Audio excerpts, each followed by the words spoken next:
The 68th floor conference room went dark at exactly 2:47 p.m., 93 minutes before the biggest deal in Orion Power Corporation's history would either close or collapse. CEO Alexandra Sterling stood frozen as emergency lights flickered on, casting red shadows across the faces of her terrified executive team. Outside the floor-to-ceiling windows, the city blazed with afternoon sunlight, mocking the darkness that now threatened to destroy everything she'd built. In the basement, a maintenance technician named Daniel Carter heard the backup generator fail with a sound like thunder.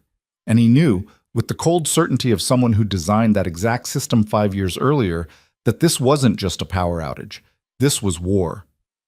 Before we dive into this story, hit that like button and drop a comment telling me what city you're watching from. I want to see how far this story travels. The emergency alarm cut through Orion Tower like a scream. Daniel Carter was 3 floors below ground when the lights died, his hands buried in the guts of a malfunctioning HVAC unit that serviced the building's southern wing.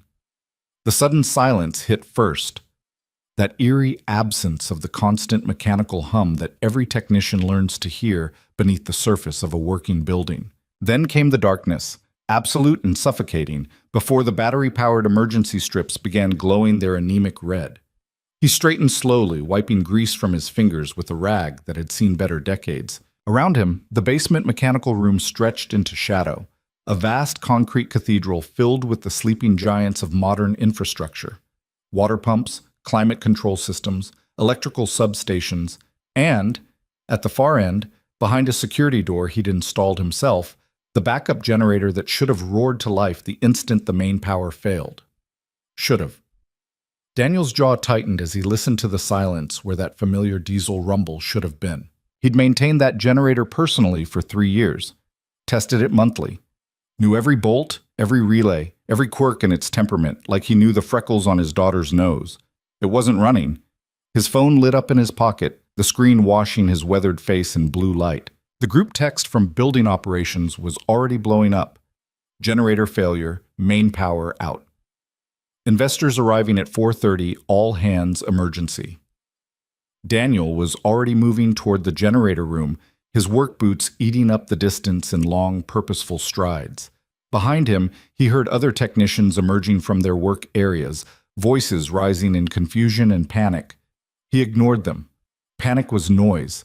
Noise was distraction. And distraction killed you when you were working with high-voltage systems in the dark. The security door to the generator room hung open. Someone had bypassed the lock. Daniel's eyes narrowed. The generator was housed separately for safety reasons, sealed behind fireproof walls and equipped with its own ventilation system. Only senior maintenance staff had access, and there were strict protocols about who could work on it. Protocols someone had violated. He stepped inside and swept his flashlight across the massive machine. The Cummins QSK-60 generator crouched in the center of the room like a mechanical beast, its industrial yellow paint dulled by years of service. Cooling lines snaked across its surface. Exhaust pipes climbed toward ventilation shafts that would carry diesel fumes to the surface. Control panels bristled with indicators, all of them dark and dead. Daniel approached the main console and opened the diagnostic panel. What he found made his blood run cold. Someone had been inside the system, recently. Wiring harnesses hung loose. Safety interlocks had been disabled, and the main circuit board, the brain that controlled the generator's automatic startup sequence, showed scorch marks consistent with a deliberate surge. This wasn't mechanical failure. This was sabotage. "Carter!" the shout came from the doorway. Daniel turned to find Marcus Webb, the building operations manager, silhouetted against the red emergency lighting. Marcus was 20 years younger than Daniel, armed with an engineering degree from Stanford and an ego that filled most rooms he entered. He wore his anxiety like cologne. It preceded him everywhere. "What the hell happened?" Marcus demanded, stepping inside. "Why isn't the backup running?" "Someone killed it," Daniel said quietly, gesturing toward the damaged control board. "This didn't fail. It was sabotaged." Marcus went pale. "That's impossible. Who would—" "I don't know, but we've got bigger problems right now." Daniel checked his watch, 3:02 p.m. "Investors arrive in 88 minutes. How long until the city can restore main power?" "They're saying 6 hours minimum. Tree took down a transformer 3 blocks away. Marcus ran a hand through his hair. Jesus, Sterling is going to lose her mind. The presentation depends on the building demo system. It showcases our new energy management software. Without power, we've got nothing to demonstrate. Daniel was already pulling open the generator's access panels, his mind racing through possibilities. Get me Tony and Sarah from electrical. I need a full inventory of spare components, voltage regulators, circuit boards, anything we can use to rebuild the control system. Rebuild? Marcus stared at him. Daniel, that's a computerized system. We'd need factory parts, specialized tools, certification protocols. We don't have time for factory parts. Daniel's voice was flat, certain. We have 86 minutes. Either we improvise a solution or this company loses $1 billion contract. Your choice. For a moment, Marcus just looked at him, really looked at him, perhaps for the first time since Daniel had started working at Orion 3 years ago. Saw past the grease-stained coveralls and the gray threading through his dark hair. Saw the absolute confidence in his weathered face, the steady competence in his scarred hands. You think you can actually fix this? Marcus asked quietly. I know I can, Daniel replied. I designed this system. Okay. 68 floors above, Alexandra Sterling stood at the head of the emergency response meeting and tried to project a calm she absolutely did not feel. The executive conference room was crowded with her senior leadership team, their faces underlit by laptop screens and phone flashlights, creating a scene that looked more like a seance than a corporate strategy session. Through the windows, the city sprawled in its usual chaotic glory, utterly indifferent to the crisis unfolding inside Orion Tower. Status, Alexandra said, cutting through the rising murmur of anxious conversation. David Chen, her chief technology officer, looked up from his laptop. Main power is definitely out for the foreseeable future. The city's working on the transformer, but they're saying 6 to 8 hours. Our backup generator failed to engage, and facilities is investigating why. Investigating. Alexandra's voice could have cut glass. We have investors from Singapore arriving in... She checked her Rolex. Exactly 83 minutes to see a demonstration of software that requires full building power to function. I don't need investigation. I need solutions. We're exploring options, offered Rebecca Marsh, the chief operating officer. We could move the presentation to the Riverside Conference Center. The entire demonstration is built around our infrastructure, Alexandra interrupted. The energy management system controls this building. That's the whole point. We can't just relocate to a hotel ballroom and show them PowerPoint slides. They're investing $400 million in technology they need to see working. Silence fell across the table. Outside the windows, a helicopter passed, its rotors thrumming against the glass. Alexandra felt the familiar tightness building in her chest, the physical manifestation of pressure she'd learned to weaponize, to transform into the steel will that had carried her from junior analyst to CEO in 12 years. She was 39 years old, the youngest person ever to run Orion Power Corporation, the only woman in the company's 70-year history to hold the position, and she'd achieved it all by refusing to accept the word impossible. Who's working on the generator? She asked. Chen consulted his phone. Building operations has their team on it. Manager is a guy named Webb. He's coordinating with the maintenance staff. I want to talk to whoever's actually doing the work, Alexandra said. Not coordinators, not managers. The person with their hands on the equipment. A pause. I'll find out. Alexandra turned to face the windows, her reflection ghost-like against the afternoon sky. Behind her, she could feel the weight of their doubt, their barely concealed fear that this crisis would be the thing that finally proved she wasn't up to the position, that her father had been right to oppose her appointment, that the board had made a mistake. She'd built her entire career on proving people wrong. She wasn't about to stop now. In the basement, Daniel had assembled his team. Tony Reeves, a wiry electrician in his 50s with hands steady enough to wire detonators, crouched beside him, examining the damaged control board.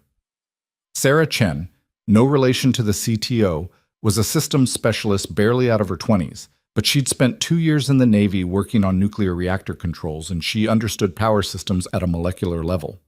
It's fried, Tony said, stating the obvious. Whoever did this knew exactly what they were doing.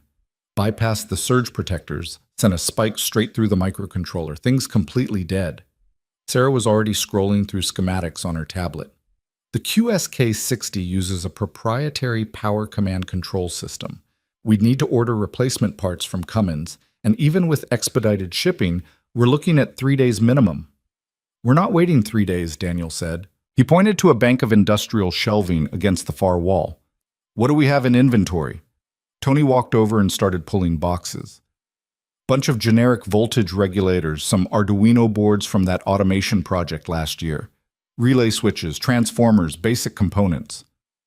Arduino, Daniel repeated, a plan beginning to form in his mind.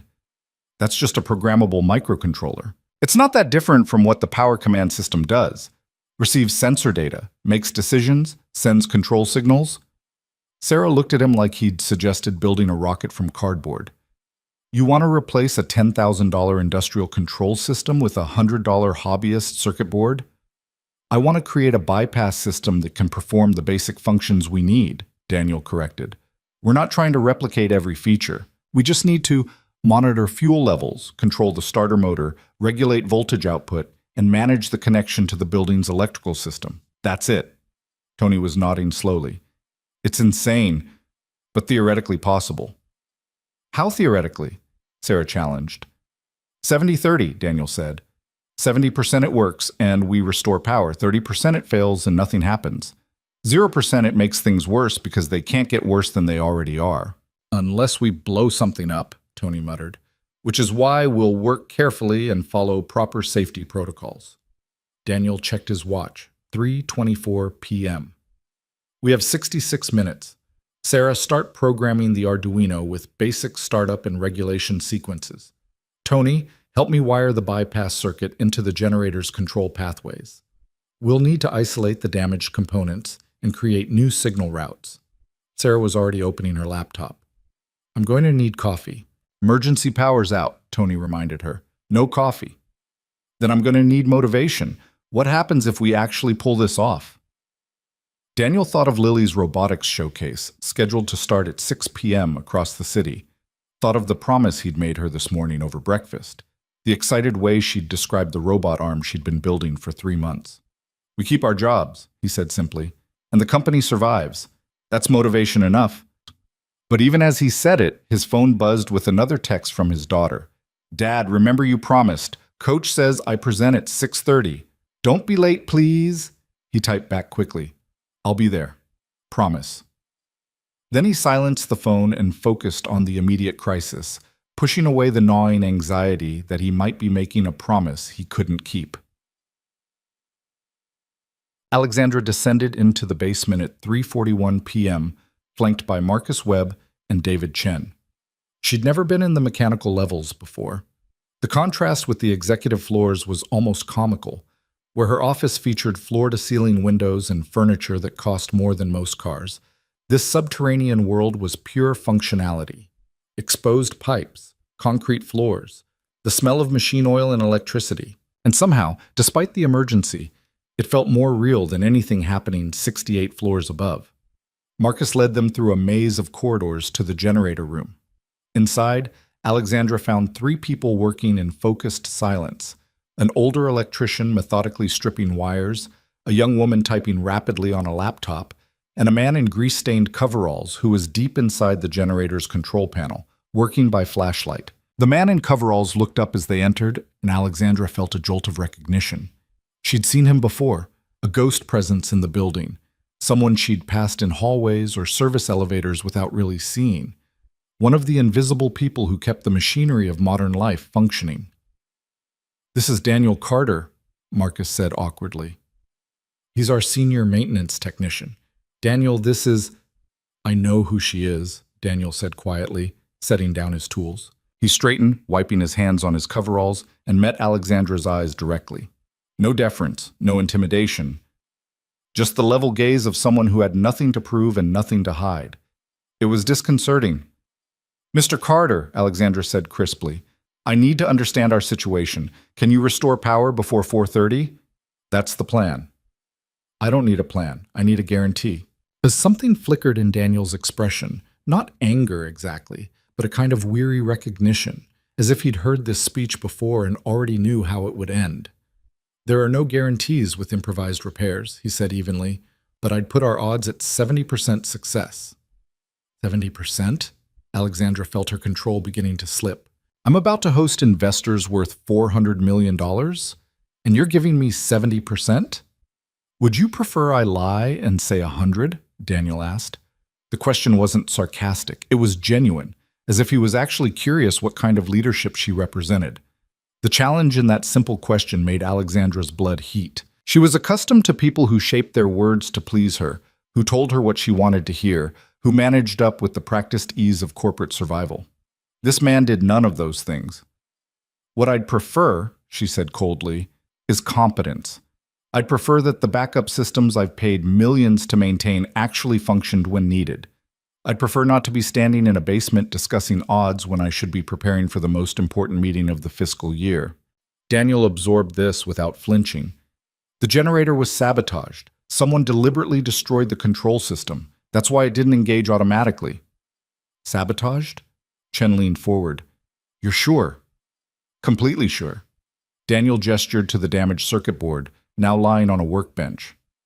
Someone with technical knowledge and building access bypassed the security protocols and fried the brain. This was intentional. Alexandra felt the implications clicking into place like tumblers in a lock. Who? "I don't know yet, but security should pull footage from this area for the past 48 hours. "I'll handle that," Chen said, already typing on his phone. Alexandra turned her attention back to Daniel. "How are you planning to fix this?" For the next 3 minutes, Daniel explained the bypass system they were building, using language stripped of jargon, describing complex technical concepts in terms she could understand. As he talked, Alexandra found herself reassessing her initial judgment. This wasn't some blue-collar technician stumbling through a crisis. This was someone who understood systems at a fundamental level, who could see solutions where others saw only problems. "Where did you learn to do this?" she asked when he finished. "Army Corps of Engineers," Daniel replied. "I spent 8 years building and repairing infrastructure in places where replacement parts didn't exist and failure meant people died. You learn to improvise." "And after the Army?" "Various things." His tone suggested the conversation was over, but Alexandra wasn't finished. She glanced at the laptop where the young woman was working, saw lines of code scrolling past, looked at the workbench covered with circuit components and hand-drawn schematics, felt the organized intensity of their effort. An idea formed, reckless, possibly cruel, but perfectly calibrated to apply maximum pressure. "I'm going to make you an offer, Mr. Carter," she said. "Fix this generator and restore full power to this building before 4:30, and I'll personally ensure you receive a performance bonus of $50,000. Daniel's expression didn't change. "And if I fail?" "Then you're fired." Alexandra let the words hang in the air. "Not just you, your entire team. Because if this company loses this deal, we'll have to make significant cuts. And I'll start with the departments that couldn't deliver when it mattered most." Silence fell across the generator room. Tony and Sarah had stopped working, staring at Alexandra with open shock. Marcus looked ill. "That's not fair," Sarah said quietly. We didn't sabotage anything. We're trying to fix someone else's." "Fair?" Alexandra cut her off. "Life isn't fair. Business isn't fair. What's fair about a competitor sabotaging our systems to steal our deal? What's fair about investors who'll walk away because of a problem we didn't create?" She turned back to Daniel. "I'm not interested in fair. I'm interested in results. Can you deliver them or not?" Daniel looked at her for a long moment, and Alexandra saw something in his eyes she couldn't quite name. Not anger, not fear, but something deeper and more complicated. Something that understood exactly what kind of person she was and had decided to engage anyway. "We'll deliver," he said quietly. "Excellent." Alexandra checked her watch. 3:58 p.m. "You have 52 minutes. I suggest you use them wisely." She turned and walked out, Chen and Marcus trailing behind her. The moment the executives were gone, Sarah exploded. "That absolute—" She bit off the word, her face flushed with anger. "Who does she think she is? We're trying to save her company, and she threatens to fire us?" "Someone who's scared and doesn't know how to show it," Daniel said calmly, already returning to his work. "Forget her. We've got 51 minutes. Daniel, Tony's voice was serious. You sure about this? We could just tell her it's impossible. Let the system stay down. Not our fault someone sabotaged it. And then what? Daniel asked, connecting a wire to the Arduino board with steady hands. Company loses the deal, stock price crashes, budget cuts follow. How many people work in this building? 300? 400? How many of them have families depending on their paychecks? Not our responsibility to save everyone, Tony muttered, but he was already reaching for his wire strippers. Maybe not, Daniel agreed, but we've got the skills to try. That makes it our choice. He thought again of Lily, waiting across the city for him to show up at her competition. Thought of all the times he'd had to choose between work and fatherhood, between the responsibilities that paid the bills and the promises that defined who he wanted to be. But right now, in this moment, there was no choice. There were just problems that needed solving and people whose livelihoods depended on him doing what he did best. Sarah, he said, how's the programming coming? Almost done. Her fingers flew across the keyboard. Basic startup sequence is loaded. I'm building in fail-safes and emergency shutoffs. If anything goes wrong, the system will disconnect automatically. Good. Tony, start running the bypass circuit from the Arduino to the generator's control inputs. We'll need manual overrides on every major system in case the automation fails. On it. Daniel pulled up the wiring diagram on his own tablet and began tracing signal pathways, marking which components they could safely bypass and which required full functionality. The generator had dozens of safety interlocks designed to prevent dangerous situations, overheating, fuel leaks, electrical surges. They'd have to preserve those while rebuilding the control logic from scratch. It was like performing surgery while the patient was running a marathon. His phone buzzed again. Another text from Lily. Dad, I'm getting nervous. What if I mess up my presentation? He wanted to call her, to offer the reassurance she needed, but he had 48 minutes and 1,000 things that could still go wrong. He typed back, You're going to be amazing, just like you practiced. I believe in you. Then he set the phone aside and focused every bit of knowledge, experience, and skill he'd accumulated across 8 years in the military and 15 years since, on the problem in front of him. At 4:15 p.m., Alexandra stood in the darkened conference room and watched Singapore's delegation emerge from their limousine 68 floors below. They were early. They're early, Rebecca Marsh said unnecessarily, voicing what everyone was thinking. Alexandra's phone buzzed with an update from Chen. Security reviewing footage. Generator room accessed yesterday at 11 p.m. by someone in maintenance uniform. Can ID face. Avoided cameras. She typed back. Who had building access at that time? Checking badge swipe records. Alexandra set down her phone and smoothed her suit jacket, forcing her expression into something resembling calm confidence. Around her, the executive team was arranging themselves like pieces on a chessboard, each one trying to position themselves advantageously for whatever was about to happen. The elevator chimed. James Tan entered first, his silver hair immaculate despite international travel, his tailored suit speaking of wealth that needed no advertisement. Behind him came his team, analysts, lawyers, technical specialists. 7 people who'd flown 14 hours to see technology that currently couldn't be demonstrated. James, Alexandra said warmly, crossing the room with her hand extended. Welcome to Orion. I hope your flight was comfortable. Long but productive, Tan replied, his handshake firm and brief. He glanced at the emergency lighting, one eyebrow rising fractionally. Power issues? A temporary situation, Alexandra said smoothly. We're actually using it as an impromptu demonstration of our crisis management protocols. Our backup systems should be engaging any moment. It was a gamble wrapped in a lie, wrapped in desperate hope. Tan smiled politely. Of course.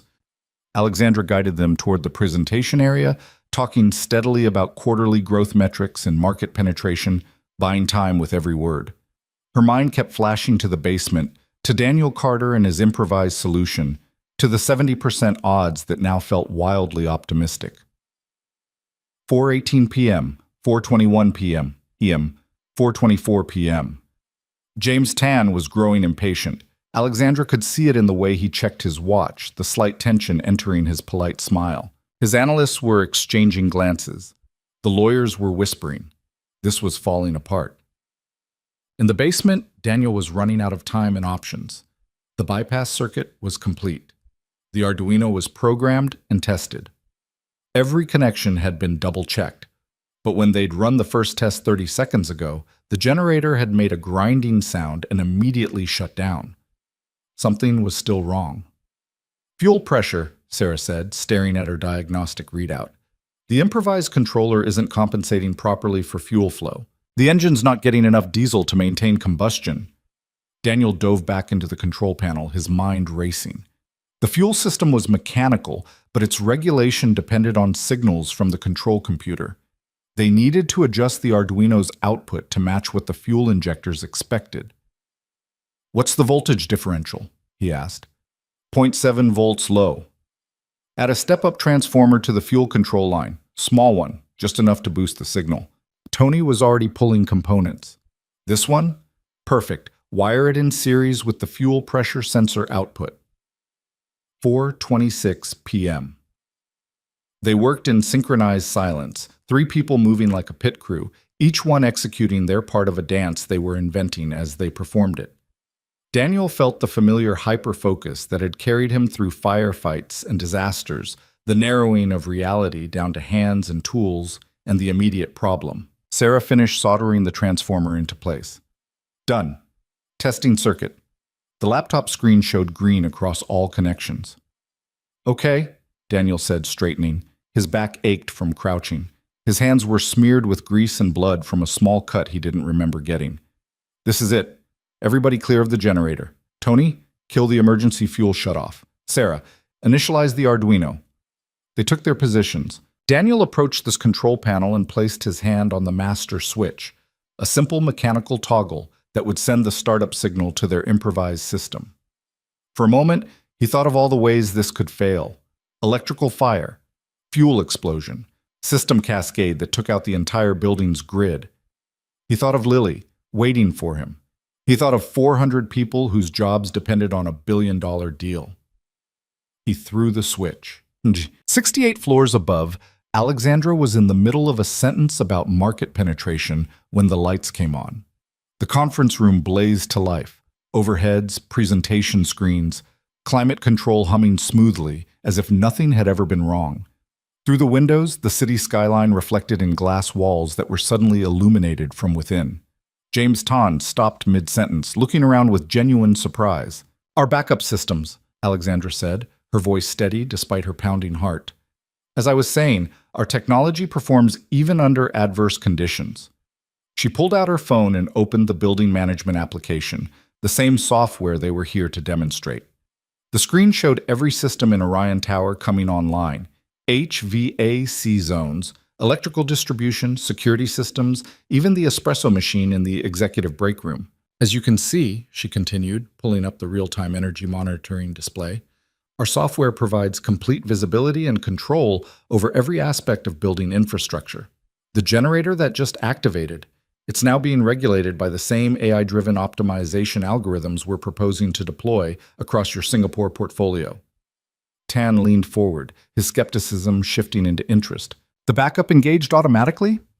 "With intelligent load balancing and predictive maintenance capabilities," Alexandra confirmed, expanding the display.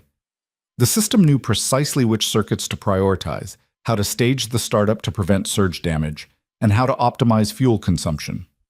It was all true, even if the system in question was currently a technician in the basement with his hands on manual controls. Chen caught her eye and nodded subtly. The demonstration servers were online. They could proceed.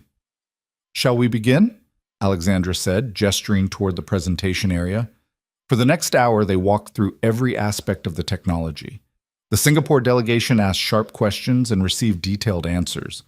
They watched real-time demonstrations of energy optimization, predictive failure analysis, automated crisis response. And beneath it all, 68 floors down, Daniel Carter sat at the makeshift control station and manually adjusted generator output to keep the building systems running smoothly, while Sarah monitored the Arduino and Tony stood ready to throw the emergency shutoff if anything went wrong.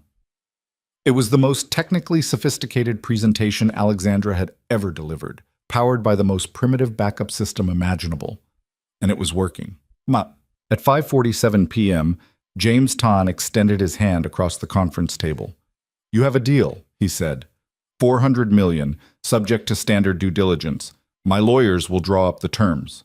Alexandra shook his hand, her smile professional and controlled, revealing none of the overwhelming relief flooding through her. "We look forward to the partnership." After the Singapore delegation departed, her executive team erupted in celebration. Champagne appeared. Chen had apparently stashed bottles in his office for exactly this occasion. People were laughing, embracing, already spinning the story of how they'd pulled off the impossible. Alexandra accepted their congratulations with gracious efficiency, then quietly slipped away. She took the elevator down, bypassing the executive floors, descending past the office levels and conference rooms, past the mechanical systems and storage areas, down into the basement she'd visited only once before today. The generator room was quieter now. Tony was packing up tools. Sarah sat at her laptop, documenting their improvised solution with the methodical care of someone who knew it would need to be properly rebuilt. Daniel stood beside the generator, one hand resting on its yellow housing, looking at the machine with something like affection. "Mr. Carter," Alexandra said from the doorway. He turned, his expression tired but composed. "Ms. Sterling, I heard you closed the deal. Thanks to you." She stepped inside, acutely aware that she was entering his domain now, a space where titles and corner offices meant nothing. "I need to know something. When you said you designed this system, what did you mean?" Daniel was quiet for a moment, as if deciding how much truth to share. 5 years ago, I worked for Cummins as a senior systems engineer, he said finally. I designed custom generator installations for high-rise applications. This specific system, he patted the machine, I built it, specified every component, programmed the original control algorithms, even consulted on the installation. And now you're a maintenance technician making $40,000 a year? His smile held no bitterness. Now I'm a single father with flexible hours and no travel requirements. Priorities change. Alexandra thought about that, about the choices people made that didn't fit on a resume, about the invisible calculations of value that had nothing to do with salary or title. "The bonus I promised," she said, $50,000. You'll have it in Friday's payroll." Appreciated, but I wasn't doing it for money. I know. She did know somehow, had known it the moment he'd looked at her in this room and agreed to attempt the impossible. "What were you doing it for?" "My daughter has a robotics competition tonight," Daniel said, checking his watch. "Starts at 6. I promised I'd be there." It was 5:52 p.m. "Then you should go," Alexandra said. "You've more than earned it." But Daniel was already shaking his head. "Generator needs monitoring for at least another hour to make sure the improvised controls stay stable. Can't risk it failing again." "I'll have the night shift monitor it. With respect, they won't know what to look for. This system's held together with wire and prayer. If something starts drifting, someone needs to recognize it immediately." Alexandra understood duty, had built her entire life around it. But she'd never quite understood sacrifice, the quiet kind, the invisible kind, the kind that happened in basements where no one was watching. "How far is the competition?" she asked. "Across the city. 20 minutes in good traffic, 40 in bad." She pulled out her phone. "My driver can get you there in 15. He's very good at ignoring speed limits." Daniel blinked. "Ms. Sterling," "Alexandra," she corrected. "And this isn't a request. You saved my company today. The least I can do is make sure you don't miss your daughter's presentation." She glanced at Sarah. "Can you monitor the generator?" "Absolutely," Sarah said immediately. "And I'll stay as backup," Tony added. "We've got this, Daniel. Go." For a moment, Daniel looked torn, caught between the ingrained responsibility to see a job through and the equally powerful need to keep a promise to the person who mattered most. "Go," Alexandra said again, more gently. "That's not a suggestion. It's an order from your CEO." Daniel's smile transformed his whole face. "Yes, ma'am." He grabbed his jacket and headed for the door, moving with the efficient speed of someone who'd just been given an unexpected gift. At the threshold, he paused and looked back. "Thank you," he said simply. "Thank you," Alexandra replied. She watched him disappear down the corridor, listened to his footsteps fade, then turned to study the generator that had nearly destroyed everything and had ended up saving it all. Her phone buzzed. A text from Chen. Security footage analyzed. Badge swipe from maintenance uniform belongs to Greg Hammond. Recently terminated employee. Building access wasn't properly deactivated. Police have been notified. So there was her saboteur, a disgruntled former employee who'd found the perfect revenge and nearly succeeded. Almost succeeded, Alexandra corrected herself. But not quite. Because Daniel Carter had been in the basement when the lights went out, and he'd known exactly what to do. She thought about probability and luck, about the unlikely convergence of crisis and capability. Thought about the genius hidden in plain sight, the solutions waiting in places she'd never thought to look. Her entire career, Alexandra had believed that success came from careful planning and ruthless execution. That you succeeded by controlling variables, minimizing risk, building systems that left nothing to chance.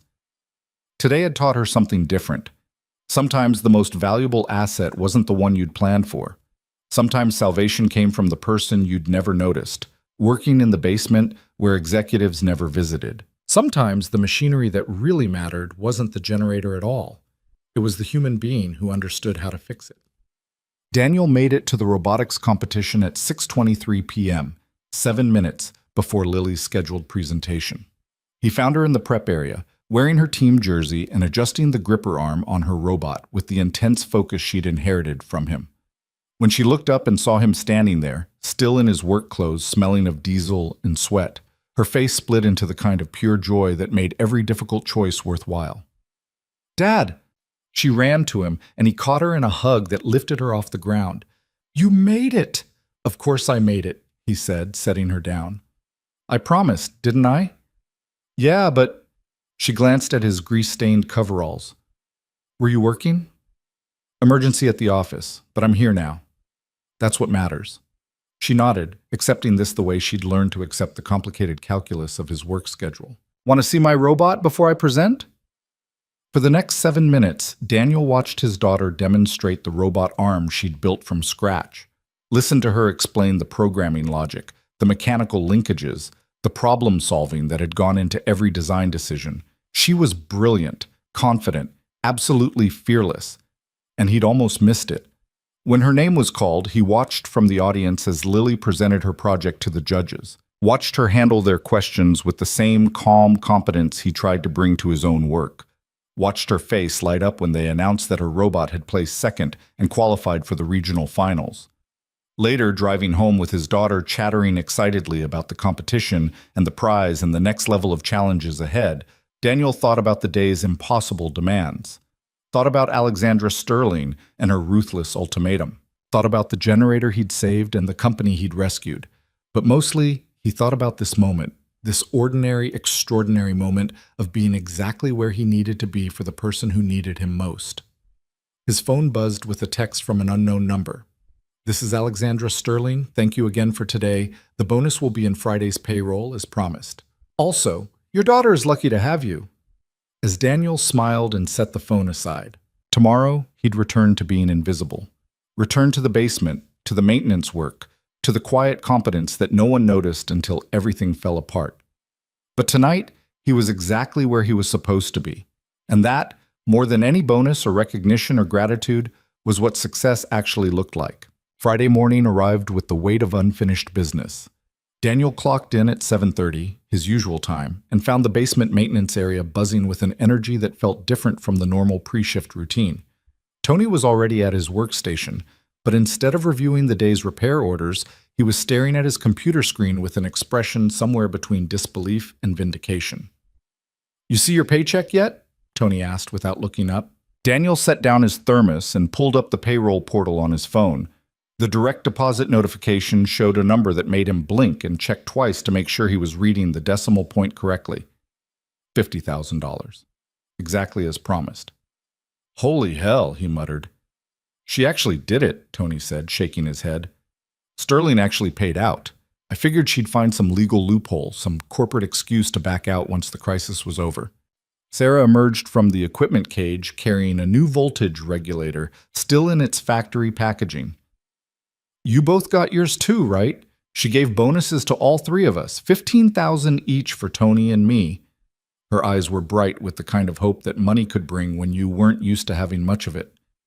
I can finally afford that certification course I've been putting off. Or a decent car that doesn't sound like it's dying every time you start it, Tony suggested. That too. Sarah set down the regulator and turned to Daniel. What are you going to do with yours? Daniel thought about Lily's college fund, currently sitting at a number that would cover maybe 2 semesters at a state school if tuition didn't keep climbing.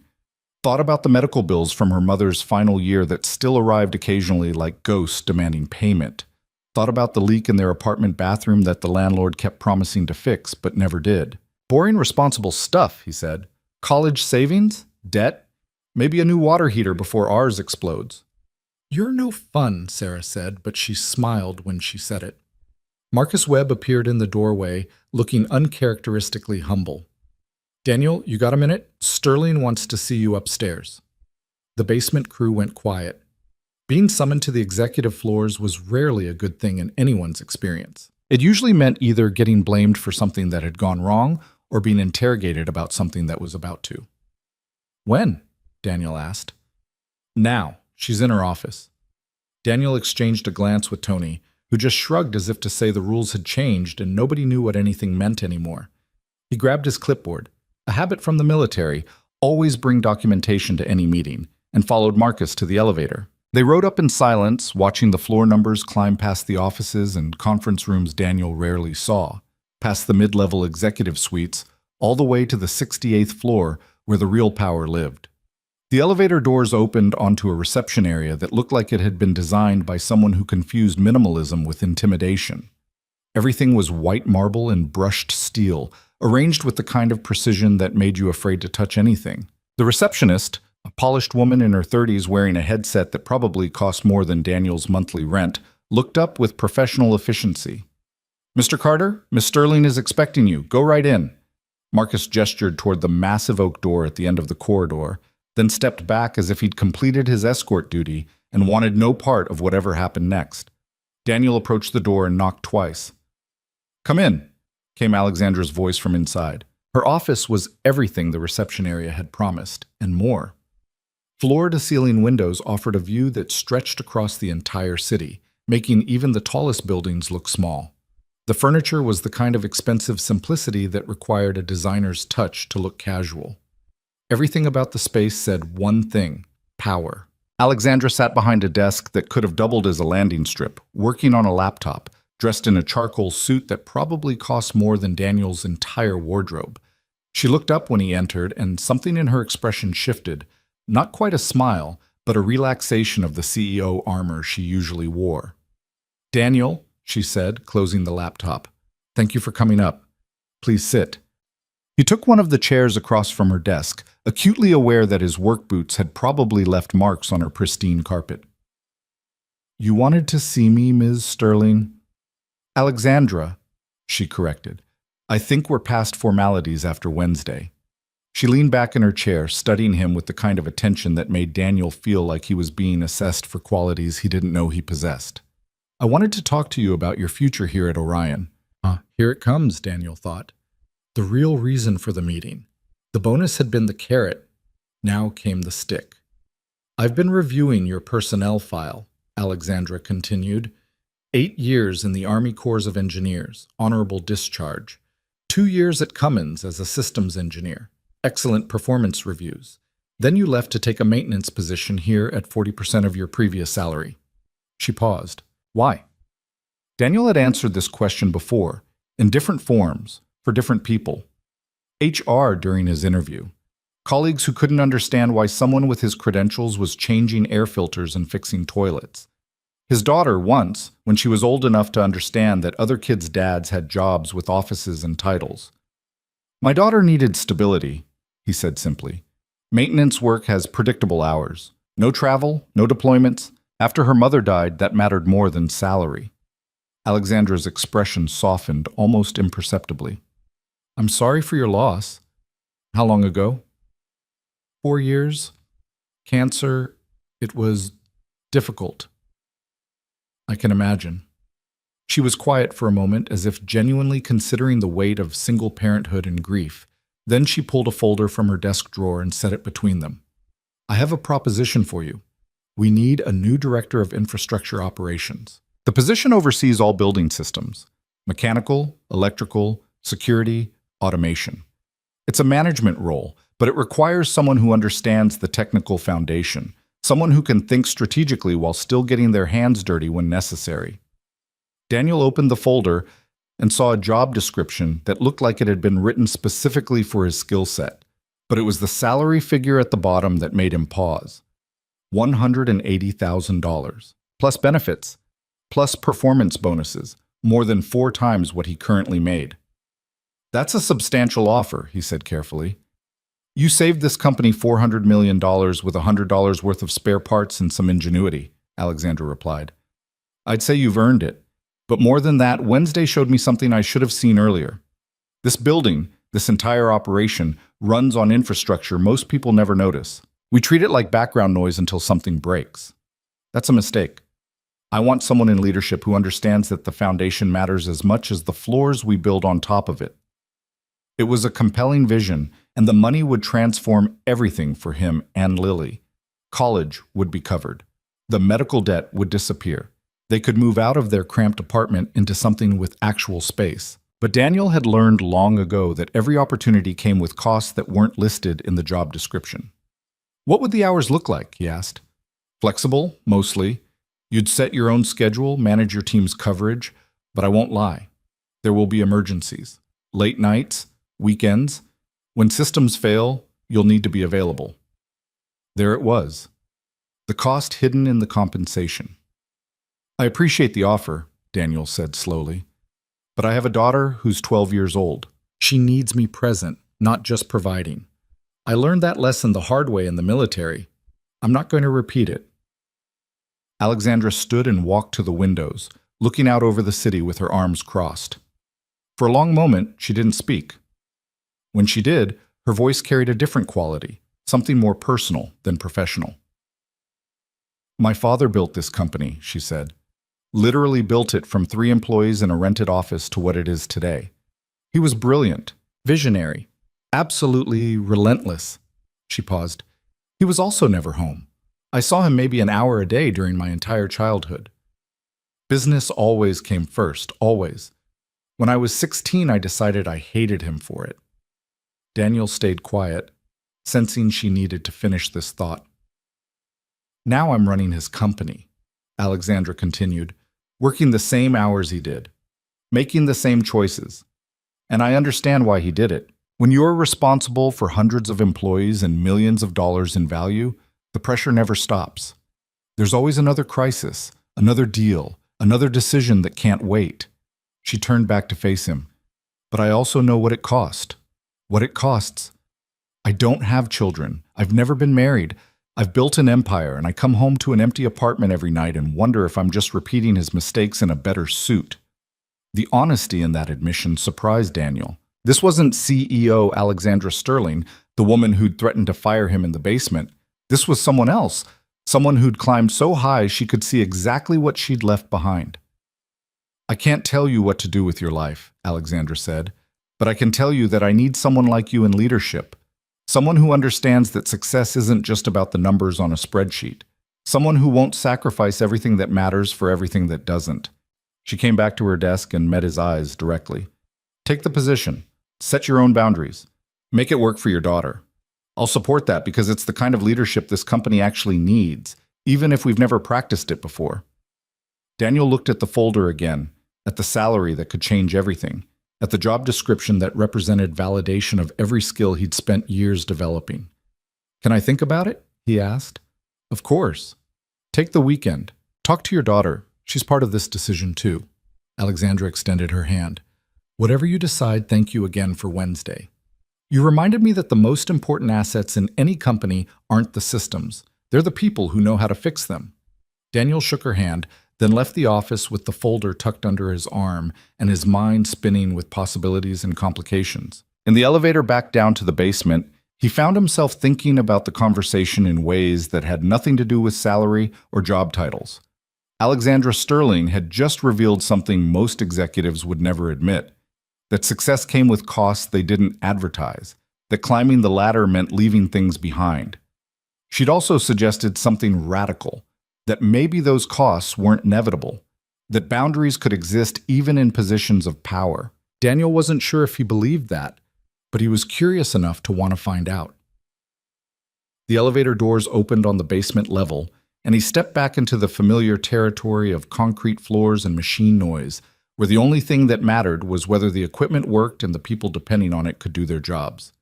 He had 48 hours to decide if he wanted to leave this world for something larger. 48 hours to figure out if ambition and fatherhood could actually coexist, or if that was just another kind of fantasy sold to people who wanted to believe they could have everything. The weekend stretched ahead with the weight of a decision that would reshape his daughter's future and his own. Whatever he chose, Daniel knew one thing for certain. The easy path would have been to say yes immediately, to grab the opportunity without thinking, which meant the right path probably required a lot more thought than that. Saturday morning, Daniel made pancakes. It was their weekend ritual, had been since Lily was old enough to crack eggs without getting shell fragments everywhere. She sat at their small kitchen table now, still in pajamas, working through a math problem set while he flipped batter on their ancient griddle. Their apartment wasn't much to look at. 2 bedrooms in a building that had been under renovation for 3 years running, with heating that worked inconsistently and water pressure that gave up entirely on cold mornings. But it was theirs. Familiar. Safe. The job offer sat on the counter where Daniel had left it last night, still in its folder, radiating possibility. "Dad, what's integrate mean?" Lily asked without looking up from her homework. "In math or in regular life?" "Math. It means finding the area under a curve, adding up infinite tiny pieces to get a total." She made a face. "Why would anyone need to do that? Engineers use it all the time, calculating load stress, measuring fluid flow, predicting system behavior." He slid 3 pancakes onto her plate. "Basically, any time you need to understand how small changes add up to big effects." Lily drowned her pancakes in syrup with the enthusiasm of someone who'd never heard of portion control. "Is that what you do at work? Calculate stuff?" "Sometimes. Mostly I fix things that other people calculated wrong." She laughed at that, and the sound made Daniel's chest tighten with the fierce protective love that had defined his life since the moment she was born. Every decision for the past 12 years had been measured against one question: what's best for Lily? Which made the conversation he needed to have right now both crucial and terrifying. "Hey, kiddo, I want to talk to you about something," he said, sitting down across from her with his own plate. She looked up, reading his tone. "Is this a serious talk?" "Maybe. Depends on what you think." "Okay?" She set down her fork, giving him her full attention. Another trait she'd inherited from him, the ability to focus completely when something mattered. Daniel explained the job offer in terms she could understand. More money, which meant better apartment, college fund, nicer things. More responsibility, which meant harder work, occasional emergencies, less predictable schedule. A chance to use all the skills he developed over the years instead of just maintaining the basics. When he finished, Lily was quiet for a moment, processing. Then she asked the question that cut straight to the heart of it all. "Would you still be able to come to my competitions?" There it was. The real cost, the one that couldn't be calculated in salary figures or job descriptions. "Most of them," Daniel said honestly, "but probably not all of them. There would be times when work emergencies came up and I'd have to choose." "Like Wednesday?" "Like Wednesday." Lily thought about that, her face serious in a way that made her look older than 12. "But you made it Wednesday. You came even though it was hard." "I did, and I'll always try to make it. But this job would make it harder to guarantee." She picked up her fork and stabbed at a pancake, not eating it, just thinking. "Mrs. Chen's dad has a big job. He travels a lot. She says sometimes she doesn't see him for weeks." "I wouldn't travel," Daniel assured her. "This is local management. I'd be home every night." "But busy?" "Probably busier than now, yes." Lily was quiet again, and Daniel waited, letting her work through it. This was her decision as much as his. She was the reason for every choice he'd made since her mother died. Her stability, her happiness, her future, those were the only metrics that truly mattered. Finally, she looked up at him with eyes that were too wise for her age. "Do you want the job?" It was such a simple question, and the answer was more complicated than Daniel had let himself admit. "Part of me does," he said carefully. I miss using my brain the way I used to. Miss building things instead of just fixing them. Miss feeling like the work I do matters beyond just keeping the lights on. Your work does matter, Lily said fiercely. You saved that whole company Wednesday. That lady gave you a huge bonus because you matter. I know, but it's different. He struggled to find the right words. Imagine if you could only do robotics in secret, in your spare time, but never compete or show anyone what you built. That's kind of what the last 4 years have been like. I've been hiding what I can actually do because I needed a job that let me be your dad first. Understanding dawned in Lily's expression. And now you could do both? Maybe. I don't know. That's what I'm trying to figure out. She pushed her plate aside and came around the table to hug him, her skinny arms fierce around his neck.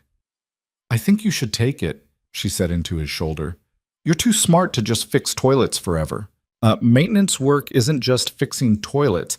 I know, critical infrastructure, backbone of modern civilization. She pulled back and grinned. You've explained it like 1,000,000 times.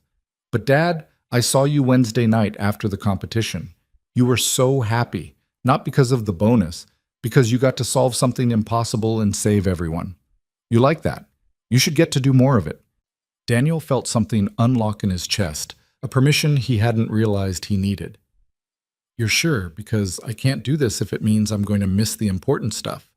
Your competitions, your school events, our Saturday pancakes, those aren't negotiable. Then tell her that, Lily said simply. Tell the CEO lady that you'll take the job, but you have rules. Like I'm your first priority and she has to deal with it. It doesn't really work that way in the corporate world, kiddo. Maybe it should. She grabbed her syrup-covered plate and headed for the sink. Besides, she seemed nice when she texted you after my competition. You saw that? I see everything. Lily rinsed her plate with the exaggerated competence of someone proving they could handle additional responsibility. Take the job, Dad. We'll figure out the rest. We always do. Standing in their tiny kitchen with its outdated appliances and peeling linoleum, Daniel felt the future shifting. His daughter had just given him permission to want something for himself, to reach for ambition without guilt. Now he just had to figure out if Alexandra Sterling's promise of boundaries was real, or if it was the kind of thing executives said to get what they wanted and quietly ignored once you'd signed the contract. Monday morning, Daniel walked into Alexandra's office wearing his cleanest work shirt and carrying a handwritten list. She looked up from her computer and smiled. That was a quick weekend. I expected you to take longer. I'm efficient, Daniel said, sitting down without waiting to be asked. I want the job, but I have conditions. Alexandra's eyebrows rose slightly, but she gestured for him to continue. I'm listening. Daniel consulted his list. First, my daughter's schedule comes first. Robotics competitions, school events, important stuff. I need to be there. We can work around it for most things, but those dates are non-negotiable. Agreed. We'll build your management schedule around her calendar. Second, I need one of my current team members promoted to assistant director, someone who can handle emergencies when I'm not available. I'm thinking Sarah Chen. She's got the technical skills and the judgment. Alexandra made a note on her laptop. Sarah from the generator repair? She impressed me. Done. What else? Third, I want authority to rebuild the infrastructure team properly. We're understaffed by about 30%, and we're compensating with excessive overtime that's burning people out. I'll need budget to hire 3 more technicians and upgrade our equipment. Submit a proposal by the end of the month and I'll review it. Alexandra leaned forward. Anything else? Daniel hesitated, then decided if he was going to do this, he might as well do it completely. I want a clause in my contract that if the job starts requiring more than 50 hours a week on a regular basis, we revisit the arrangement. I'm not interested in a position that pretends to offer work-life balance, but actually demands I sacrifice my family. For a long moment, Alexandra just looked at him. Then she did something unexpected. She laughed. Not mockery, but genuine amusement tinged with something that might have been respect. You just negotiated better boundaries than I've ever managed for myself, she said. Most people in your position would have taken what I offered and hoped for the best. You're actually demanding I put it in writing. Words are easy, Daniel said. Contracts matter. If you mean what you said about supporting boundaries, prove it. Fair enough. Alexandra extended her hand across the desk. You have a deal. All conditions accepted. My lawyer will draw up the contract with your specifications. You start in 2 weeks. Gives you time to transition your current responsibilities and for HR to process everything. Daniel shook her hand, feeling the surreal weight of a decision that would reshape his entire life. Thank you. Don't thank me yet. This job is going to challenge you in ways that fixing generators never did. Managing people is harder than managing systems. I've led teams before. In the Army, that's different. Soldiers follow orders. Corporate employees follow incentives, politics, and their own agendas. You're going to find that technical problems have solutions. People problems just have complications. It was probably the most honest thing anyone had ever told him about management. I'll figure it out. I know you will. Alexandra stood, indicating the meeting was over. Welcome to leadership, Daniel. Try not to let it destroy your soul. He left her office with a mixture of excitement and trepidation, wondering if he'd just made the best decision of his life or a terrible mistake he wouldn't recognize until it was too late. In the elevator down, his phone buzzed with a text from Lily. Did you take it? He typed back, yes, you're stuck with a dad who has meetings now. Her response came immediately. That's so cool. Can I visit your new office? Once I have one, absolutely. The elevator doors opened on the basement level, and Daniel stepped out into the mechanical room where he'd spent the last 3 years of his life. Tony and Sarah were waiting by the coffee station, and from their expressions, they already knew. Marcus just told us, Tony said. Director of Infrastructure Operations. That's a hell of a promotion. It's a hell of a risk, Daniel corrected. But I'm taking it. And Sarah, you're coming with me. Assistant Director, 20% raise. You interested? Sarah's eyes went wide. Are you serious? Completely. I need someone I trust to handle technical emergencies, and you proved Wednesday you can think under pressure. What do you say? I say, when do I start? Sarah was practically vibrating with excitement. 2 weeks, same as me. Daniel turned to Tony. I want you as senior technical lead for the maintenance team. Not officially management, but more authority and better pay. Someone needs to keep the day-to-day operations running while Sarah and I are dealing with administrative stuff. Tony grinned. You're building yourself an empire down here. I'm building a functional infrastructure department. There's a difference. Daniel grabbed his thermos. But first, we've got 2 weeks to document everything I currently do so the next person doesn't have to figure it out from scratch. Let's get to work. The next 2 weeks passed in a blur of training sessions, documentation, handover meetings, and administrative processing.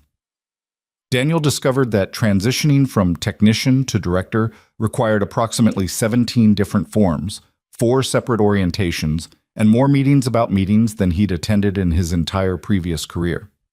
He also discovered that Alexandra had been serious about the boundaries. When his contract arrived from legal, every condition he'd specified was included verbatim, along with language that protected his position if he needed to exercise those clauses.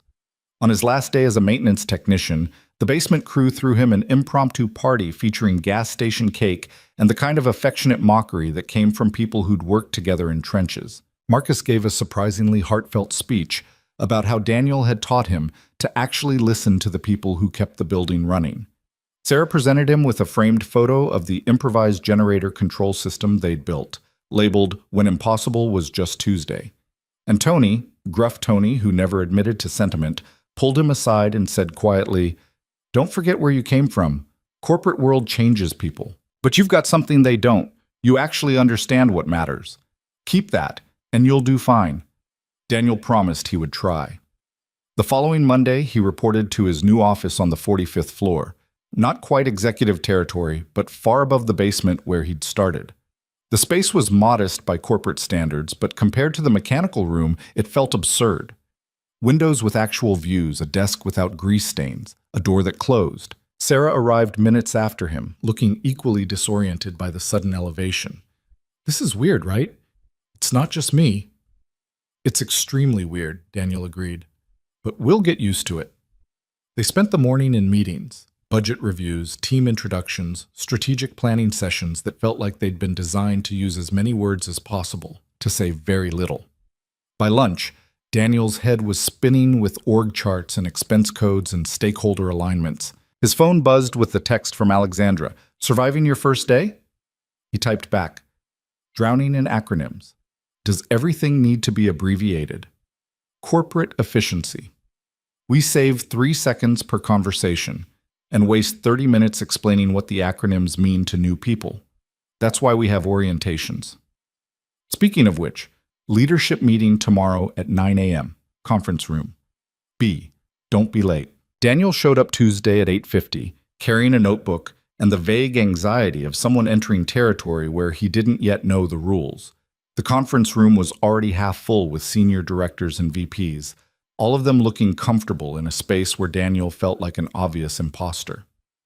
Alexandra arrived exactly at 9 and launched immediately into the agenda. The meeting covered quarterly projections, market analysis, strategic initiatives, all delivered in the rapid-fire shorthand of people who'd been having the same conversations for years. Daniel listened, taking notes, trying to map the political landscape. Who deferred to whom? Who interrupted? Who Alexandra listened to and who she politely ignored? Halfway through, she turned to him. Daniel, infrastructure update. How's the generator situation?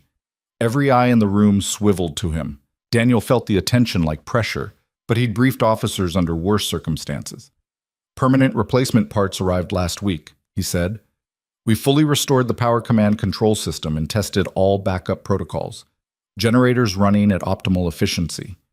We've also implemented additional security measures on the mechanical room access to prevent future sabotage attempts. Good. Any other infrastructure concerns we should be aware of? Daniel hesitated, then decided if he was going to be in leadership, he might as well lead.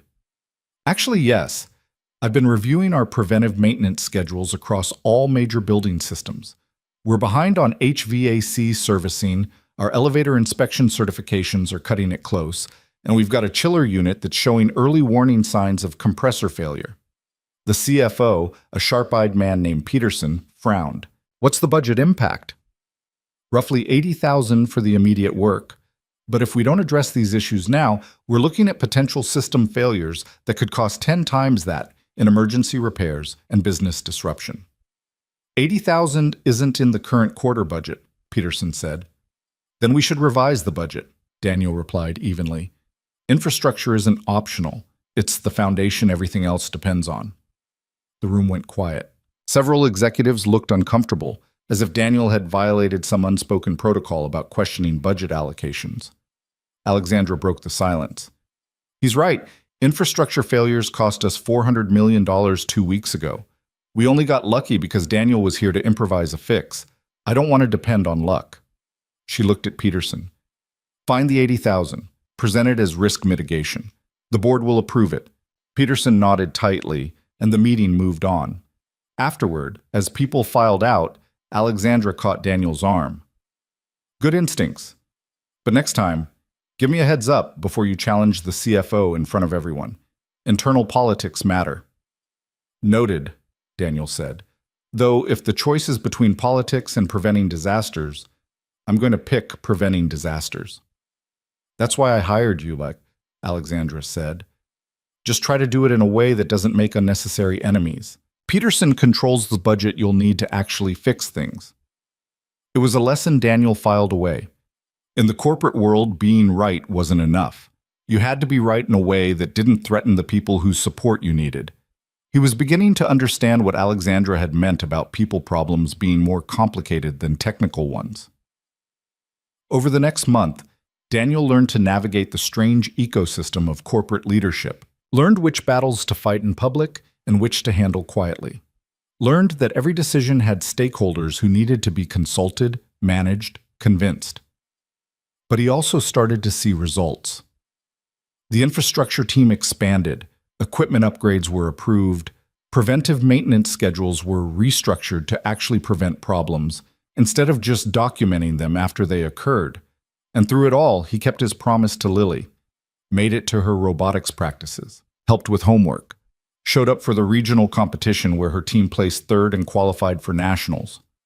The morning after that competition, Alexandra called him into her office with an expression he couldn't quite read. I got a call from the board yesterday, she said without preamble. They want to meet you. Daniel felt his stomach tighten. Why? Because infrastructure performance metrics have improved measurably since you took over. System uptime is at 99.7%. Emergency repair costs are down 40%. Preventive maintenance compliance is actually where it's supposed to be for the first time in years. She smiled slightly. Turns out when you hire someone who actually understands the systems and give them authority to fix things, things actually get fixed. The board is impressed. That's just basic competence, Daniel said. In corporate terms, basic competence is revolutionary. Alexandra's smile faded. But I'm telling you this because board attention is a double-edged sword. They're going to expect you to maintain these results, possibly improve on them, and they're going to notice if you don't. Understood. Is it? Alexandra leaned forward. Because I've watched people burn out under board scrutiny. The pressure changes when you know powerful people are watching. Are you ready for that? Daniel thought about it honestly. Thought about the generator crisis and the improvised solution. Thought about the promises he'd made to his daughter and the boundaries he'd negotiated. I'm ready, he said. As long as the expectations don't require me to break the conditions we agreed to. I'm not sacrificing my daughter for performance metrics. Good, Alexandra said simply. Because the moment you start making that sacrifice, you'll lose the exact thing that makes you valuable, the perspective that some things matter more than corporate success. She stood and walked to her window, looking out over the city. The board meeting is next Thursday. Wear something that isn't work boots. And Daniel, don't let them intimidate you. They're just people who've spent too long in rooms like this, making decisions that affect people they never meet. Sometimes they need to be reminded what actually matters. Daniel left her office wondering if that last comment had been about him or about her. Either way, it felt like the stakes had just risen considerably. And somewhere in the back of his mind, a small voice wondered if he was already starting to become the kind of person who measured success by quarterly metrics instead of whether he made it home in time for dinner. He silenced that voice and got back to work. But it didn't go away entirely. The board meeting was scheduled for 10 o'clock Thursday morning, which gave Daniel exactly enough time to drop Lily at school, drive across the city in rush hour traffic, and arrive at Orion Tower with 3 minutes to spare. He'd bought a suit for the occasion, his first in 4 years. Standing in the department store dressing room, he'd felt like an imposter playing dress-up, but Lily had insisted he looked professional. Now, riding the elevator to the executive conference room where Orion's board of directors waited, he wondered if professional was enough. Sarah had texted him earlier. Good luck with the vultures. Remember, you're smarter than all of them combined. Tony's message had been more succinct. Don't let the bastards grind you down. The elevator doors opened onto the 68th floor. Alexandra was waiting in the reception area, also in a suit, hers probably costing more than Daniel's monthly salary used to be. She looked him over with an appraising eye. You clean up well, she said. Ready? As I'll ever be. Just be yourself. Answer their questions honestly. And remember, they're impressed with results, not corporate speak. You don't need to perform for them.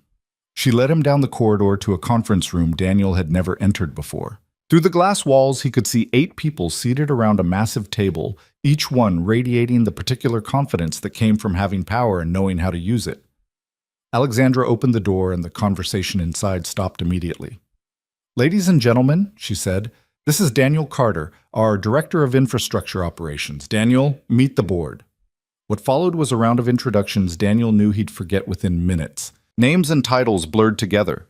Former CEOs, investment partners, industry veterans who'd built careers before Daniel was born. The only one who stuck was Richard Sterling, Alexandra's father, who sat at the head of the table with the territorial presence of someone who still considered this his kingdom despite having retired 5 years earlier. Mr. Carter, Richard said, his voice carrying the kind of authority that made it clear this wasn't really a greeting. We've been reviewing your performance metrics. Impressive improvement in a short time frame. Tell us how you achieved it. Daniel took the empty seat across from him, acutely aware that every eye in the room was measuring him against some invisible standard. I started by actually looking at the systems instead of just reading reports about them. Most of the problems we were facing came from deferred maintenance and understaffing. The solutions weren't complicated. Hire enough people to do the work properly, invest in equipment before it fails, and treat infrastructure as a priority instead of an afterthought.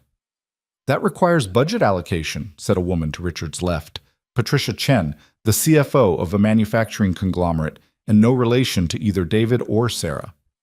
How did you justify the additional expenditure? By calculating the cost of not doing it, Daniel replied. Every system failure creates cascading expenses: emergency repairs, business disruption, reputation damage. The generator crisis 2 months ago nearly cost us $400 million. We fixed it for essentially nothing, but we got lucky. Luck isn't a business strategy. Proper maintenance is. One of the other board members, a venture capitalist named Morrison, leaned forward. You have an interesting background, Mr. Carter. Military engineering, then private sector, then several years working well below your capability level. Why the downshift? Here it was, the question Daniel had known would come, the one that revealed whether these people understood anything beyond quarterly returns. My wife died 4 years ago, he said simply. I had a daughter who needed a parent more than she needed expensive vacations. Maintenance work gave me predictable hours and flexibility. That mattered more than career advancement. And now? Morrison pressed. What changed? Daniel glanced at Alexandra, who was watching him with an expression he couldn't quite read. My daughter got older, more independent, and I realized I could maybe do both. Be present for her and use my skills for something that matters. So when Ms. Sterling offered me this position, I took it, with conditions that protect my priorities. Conditions? Richard's eyebrow rose. What kind of conditions? Family commitments come first. Reasonable work hours. Authority to build a functional team instead of maintaining an understaffed one. Basic boundaries that let me do the job well without sacrificing the things that matter. The room went very quiet. Several board members exchanged glances. Richard's expression had shifted into something Daniel couldn't identify. Not quite disapproval, but definitely not approval either. That's an unusual negotiating position for someone in your situation, Richard said carefully. Most people would have simply accepted what was offered and considered themselves fortunate. Most people don't know what they're worth, Daniel replied. He could feel the moment balanced on an edge, could sense that his next words would define how this entire relationship proceeded. I saved this company $400 million with spare parts and improvisation. I've improved infrastructure performance across every metric that matters, and I did it while maintaining the boundaries that let me be a good father. That's not luck. That's competence plus priorities. I'm not going to apologize for having both. For a long moment, Richard just stared at him. Then, unexpectedly, he smiled, a quick, sharp expression that transformed his face. Alexandra said you were different. I see what she meant. He turned to the rest of the board. Any other questions for Mr. Carter? Patricia Chen spoke up. The infrastructure improvements are impressive, but they're also expensive. How do you plan to maintain these performance levels without continually increasing budget allocations? By shifting from reactive to preventive maintenance, Daniel said. Right now, we're still catching up on years of deferred work. Once we've addressed the backlog, costs will stabilize. We'll be replacing components on schedule instead of in crisis mode, which is significantly cheaper. The initial investment is higher, but the long-term savings are substantial. And if budget constraints require cuts? Asked another board member, a retired executive named Williams. Where would you reduce expenditure without compromising performance? It was a trap question, the kind designed to make him choose between impossible options. Daniel had seen similar tactics in military briefings from officers who cared more about testing subordinates than finding solutions. I wouldn't, he said bluntly. Infrastructure isn't discretionary. You can't cut it without accepting performance degradation. That's like asking which leg you want to amputate to save money on shoes. If budget cuts are necessary, they should come from areas that won't compromise the building's basic functionality. But infrastructure?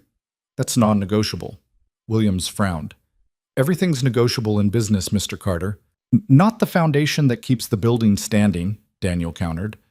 You can negotiate the furniture, the artwork, the office amenities, but the electrical systems, the climate control, the structural integrity, those aren't optional. They're the difference between a functional workplace and an expensive lawsuit waiting to happen. Alexandra spoke for the first time since the introductions, which is exactly why we needed someone in this position who understands that distinction. Too many infrastructure directors treat their department like a cost center to be minimized. Daniel treats it like what it actually is, the critical foundation everything else depends on. Richard studied his daughter for a moment, something passing between them that Daniel couldn't interpret. Then he turned back to Daniel. You've made your point, and your results speak for themselves. Continue what you're doing, but understand that board scrutiny comes with expectations. We'll be watching your metrics closely. I'd expect nothing less, Daniel said. The meeting continued for another 30 minutes, covering other business that didn't involve Daniel directly. He sat quietly, listening to discussions about market expansion and strategic partnerships, getting a glimpse into the machinery that drove corporate decision-making at the highest levels. Finally, Richard adjourned the meeting. Board members filed out, several of them nodding to Daniel as they passed. Patricia Chen stopped briefly. "You have spine," she said quietly. "That's rare at your level. Don't lose it as you climb higher. The corporate world will try to sand down anyone who sticks out." Then she was gone, leaving Daniel alone with Alexandra and her father. Richard stood and buttoned his suit jacket with the precise movements of someone who'd performed the gesture 10,000 times. "Walk with me, Mr. Carter." It wasn't really a request. Daniel followed him out of the conference room, leaving Alexandra behind with an expression that suggested this wasn't part of the planned agenda. Richard led him to a smaller office down the hall, clearly his personal space despite no longer being CEO, decorated with awards and photos chronicling Orion's 70-year history. He gestured for Daniel to sit, then settled into the chair behind the desk with the ease of someone reclaiming familiar territory. "I'm going to be direct with you," Richard said. "My daughter is brilliant, possibly more capable than I ever was, but she has a weakness I've been trying to address for years." "Sir?" Daniel wasn't sure where this was going. "She thinks corporate success and personal fulfillment can coexist, that you can build an empire without sacrifice, that boundaries are something other than obstacles to overcome." Richard's gaze was sharp, analytical. "You're reinforcing that delusion." Daniel felt his jaw tighten. "With respect, Mr. Sterling, I don't think wanting a life outside of work is a delusion." "Then you don't understand what it takes to run a company like Orion. The competitors who want to destroy you, the economic forces that don't care about your daughter's robotics competition, the constant pressure to perform or be replaced." Richard leaned forward. "I built this company by sacrificing everything else. Marriages, relationships, time with my children. That's the price of success at this level. Anyone who tells you otherwise is lying or hasn't climbed high enough to understand. Or maybe they've climbed high enough to see that the view isn't worth what you gave up to get there," Daniel said quietly. Richard's expression hardened. "You've been in management for 2 months. Don't presume to lecture me about perspective."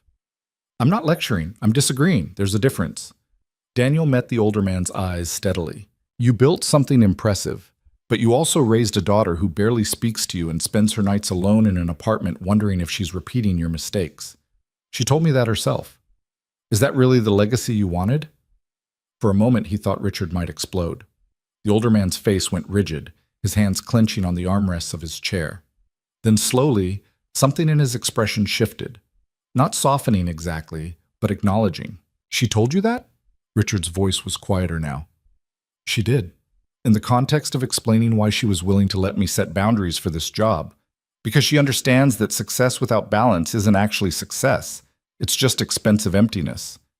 Richard was silent for a long moment, staring at something beyond Daniel, beyond the office, perhaps beyond the decades of choices that had brought him here. When he spoke again, his voice carried a weight that hadn't been there before. "I haven't had dinner with my daughter in 6 months. Maybe longer. We email about business matters and occasionally speak at board meetings, but actual conversation? The kind where we talk about things that matter?" He shook his head. "I don't even know if she'd accept an invitation if I offered one." Daniel thought about Lily, about their Saturday morning pancakes and their evening homework sessions. Thought about how quickly 12 years had passed and how little time he'd actually have left before she grew up and moved on to her own life. "She might surprise you," he said. "People generally want connection with their parents, even when the relationship is complicated." Is that military wisdom or personal experience? Both. I spent 8 years following orders from officers who thought leadership meant distance and authority. The best ones were the ones who remembered that soldiers were people first and resources second. Same principle applies to family, probably more. Richard studied him with renewed interest, as if seeing him clearly for the first time. You're not what I expected when Alexandra told me she was promoting a maintenance technician. I get that a lot. I imagine you do. Richard stood, signaling the conversation was ending. Continue what you're doing, Mr. Carter, but understand something. The moment your boundaries start compromising company performance, this board will remove you. We don't keep people for potential, only for results. Understood, Daniel said, but I don't think boundaries and results are mutually exclusive. I think that's just what people tell themselves to justify bad choices. Richard almost smiled at that. You're either very brave or very foolish. Probably both, Daniel admitted. He left Richard's office and found Alexandra waiting in the corridor, her expression hovering somewhere between concern and curiosity. What did he want? She asked. To warn me that I'm a bad influence on you, Daniel said. Apparently teaching you that work-life balance is possible constitutes corporate heresy. Alexandra's laugh was short and bitter. That sounds like him. Did he threaten to fire you? Only if my performance drops, which it won't. They walked back toward the main elevator bank, and Daniel could feel Alexandra wrestling with something unspoken. Finally, as they waited for the elevator to arrive, she said quietly, He's not wrong about sacrifice, you know. Leadership at this level does require giving things up. Time, relationships, sometimes basic human connection. I've accepted that. Have you? Daniel asked. Or have you just convinced yourself you don't have a choice? The elevator arrived, and they stepped inside. Alexandra pressed the button for the 45th floor, then turned to face him directly. You've been in management for 2 months, she said, echoing her father's words. Wait until you've done this for 10 years, 20. Wait until the pressure never stops and every decision you make affects hundreds of lives. Then tell me about choices. I spent 8 years in war zones making decisions that got people killed or kept them alive, Daniel replied. The pressure doesn't scare me. What scares me is becoming someone who uses pressure as an excuse to abandon the things that make life worth living. The elevator doors opened on the 45th floor. Alexandra stepped out, then paused and looked back at him. My father wants to have dinner with me, she said. First time in 6 months. He texted while you two were talking. I think you actually got through to him. Are you going to accept?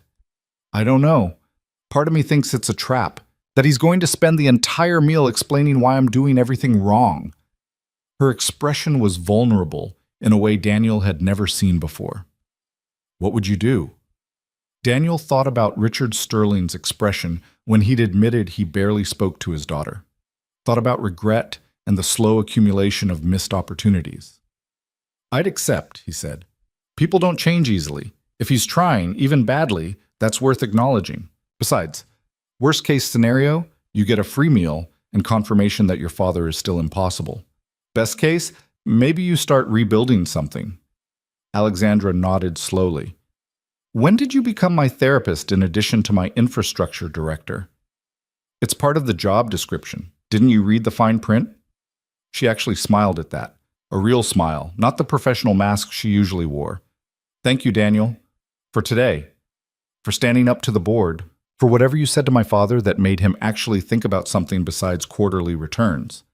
Any time, Daniel said. Then, because the moment felt honest enough for honesty, he added, For what it's worth, I think you're doing better than you give yourself credit for. You hired someone who challenged your assumptions. You supported boundaries most CEOs would never allow. That takes courage. Or desperation, Alexandra said. Maybe I'm just tired of becoming my father. Those aren't mutually exclusive. The elevator doors started to close, and Daniel caught them, stepping back into the corridor. One more thing, Alexandra said. The board was impressed, which means they're going to start asking you to present at more meetings, maybe even invite you to corporate events. That's good for your career, but it's also dangerous. The higher you climb, the more people will want from you. Don't let them take more than you're willing to give. I won't, Daniel promised.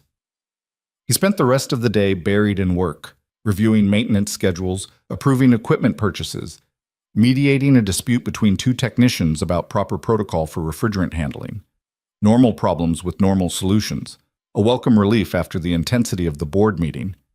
At 5:30, his phone alarm reminded him that Lily had a project due tomorrow and needed help with research. He shut down his computer, grabbed his jacket, and headed for the elevator. Sarah caught him in the hallway. How'd the board meeting go? I'm still employed, so better than expected. That's the spirit? Low standards, high achievement. She fell into step beside him. Hey, speaking of achievement, I've been looking at the chiller unit you flagged last month. The compressor's showing more degradation than we thought. We might need to replace the whole system. How much? 200,000, give or take. Daniel whistled. That'll require board approval. Can it wait until next quarter? Maybe, but if it fails during summer when we're running maximum cooling load, we're looking at building-wide climate control loss and potential server damage. Could cost us millions. It was the exact kind of decision Daniel had known would come, the choice between fiscal caution and operational necessity, the kind of choice that defined what kind of leader he would become. Put together a detailed report with failure probability analysis and cost comparison scenarios, he said. I'll present it to Alexandra tomorrow. If the numbers support replacement, we'll push for emergency approval. Sarah nodded, already making notes on her tablet. You're getting good at this corporate thing? I'm getting good at translating engineering reality into language executives understand. There's a difference. Is there, though? Daniel laughed. Ask me in a year. He made it home by 6:15, found Lily already deep into research about renewable energy systems for her environmental science project. They worked together at the kitchen table, Daniel helping her understand electrical grid concepts, while she typed notes with the focused intensity she brought to everything she cared about. At one point, she looked up from her laptop and asked, Dad, do you like your new job? The question caught him off guard with its directness. Most of the time. Why? You seem different. Not bad different, just busier, more distracted.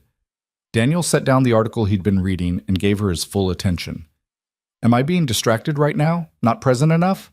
No, you're here. You always show up when you promise. I just wonder if you're happy or just doing it because the money's good. It was the kind of question that deserved an honest answer. I think I'm figuring out how to be happy in a different way than I was before. The work challenges me, uses my brain in ways maintenance didn't, but it's also harder to turn off, harder to leave at the office. Is that good or bad? Both, Daniel admitted. It's good because I'm building something that matters. Bad because I have to be careful. It doesn't take over everything else. That's why the boundaries are important.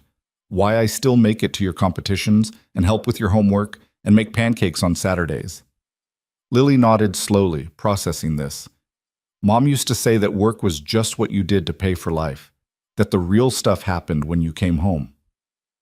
Daniel felt his throat tighten. His wife had said exactly that many times, usually while trying to convince him to take fewer deployments, to value presence over promotion. She was right, he said quietly. Work matters, but it's not the point. You're the point. These moments are the point. I'm not going to forget that. Okay, Lily went back to her typing, apparently satisfied. Then, without looking up, she added, I'm glad you took the job, though. You seem more like yourself, like the person you were before Mom died and everything got small. That observation hit Daniel harder than any board meeting or executive challenge. Because she was right.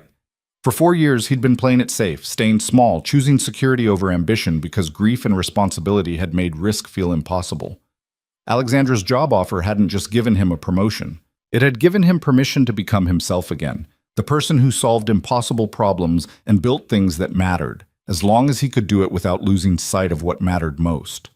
Later that night, after Lily had gone to bed, Daniel sat at the kitchen table and drafted the proposal for the chiller replacement. Ran the numbers, built the risk assessment, translated technical necessity into business justification. His phone buzzed with the text from Alexandra. Accepted dinner with my father, Saturday night, trying not to panic. He typed back, You'll be fine. Just remember he's more scared than you are. How do you figure? Because you're proof that his philosophy might be wrong. That's terrifying for someone who built their entire identity around it. There was a long pause before her next message. Sometimes I forget you're not just good with generators. Thank you. Anytime. Daniel set down the phone and returned to the proposal, working until the numbers made sense and the argument was airtight. When he finally shut his laptop at 11:30, he felt the familiar satisfaction of a problem well solved, combined with the growing awareness that these problems never really ended. They just became more complex. The next morning, he presented the chiller replacement proposal to Alexandra. She reviewed it with the same analytical intensity she brought to everything, asking sharp questions about failure probabilities and timeline constraints. "This is solid work," she said finally. "I'll take it to the finance committee for emergency approval. Peterson won't like it. He's already annoyed about your infrastructure budget increases, but the risk analysis supports your recommendation. Will it be approved?" "Probably. The board's paying attention to infrastructure now, thanks to your performance improvements. They don't want to lose momentum by ignoring legitimate safety concerns." She closed the laptop and leaned back. "You're making enemies, though. Peterson's been complaining that you don't respect budget constraints. Morrison thinks you're too inflexible. A few others are grumbling about the maintenance technician who thinks he can tell executives how to run the company." "Should I care?" Daniel asked. "Only if you want to keep advancing. Corporate politics aren't optional at your level. People with grudges can sabotage your projects, block your budget requests, poison your reputation. So what do you suggest?" Alexandra considered this. "Build alliances. Find executives whose priorities align with yours and cultivate those relationships. Acknowledge Peterson's budget concerns publicly even when you disagree privately. Show Morrison you can be flexible on things that don't matter while holding firm on things that do." She paused. "Basically, learn to play the game without losing yourself in it." "That sounds exhausting." "It is. Welcome to leadership." Her phone buzzed and she glanced at it, then smiled slightly. "My father just confirmed Saturday, 7 o'clock at Marcello's. Apparently he's trying to impress me with expensive Italian food. That's progress. Or manipulation. Time will tell." She set down the phone. "Either way, it's happening because you challenged him. So thank you, I think." Daniel left her office with the growing sense that he'd somehow become tangled in dynamics that went far beyond infrastructure management. His job was supposed to be about keeping the building running.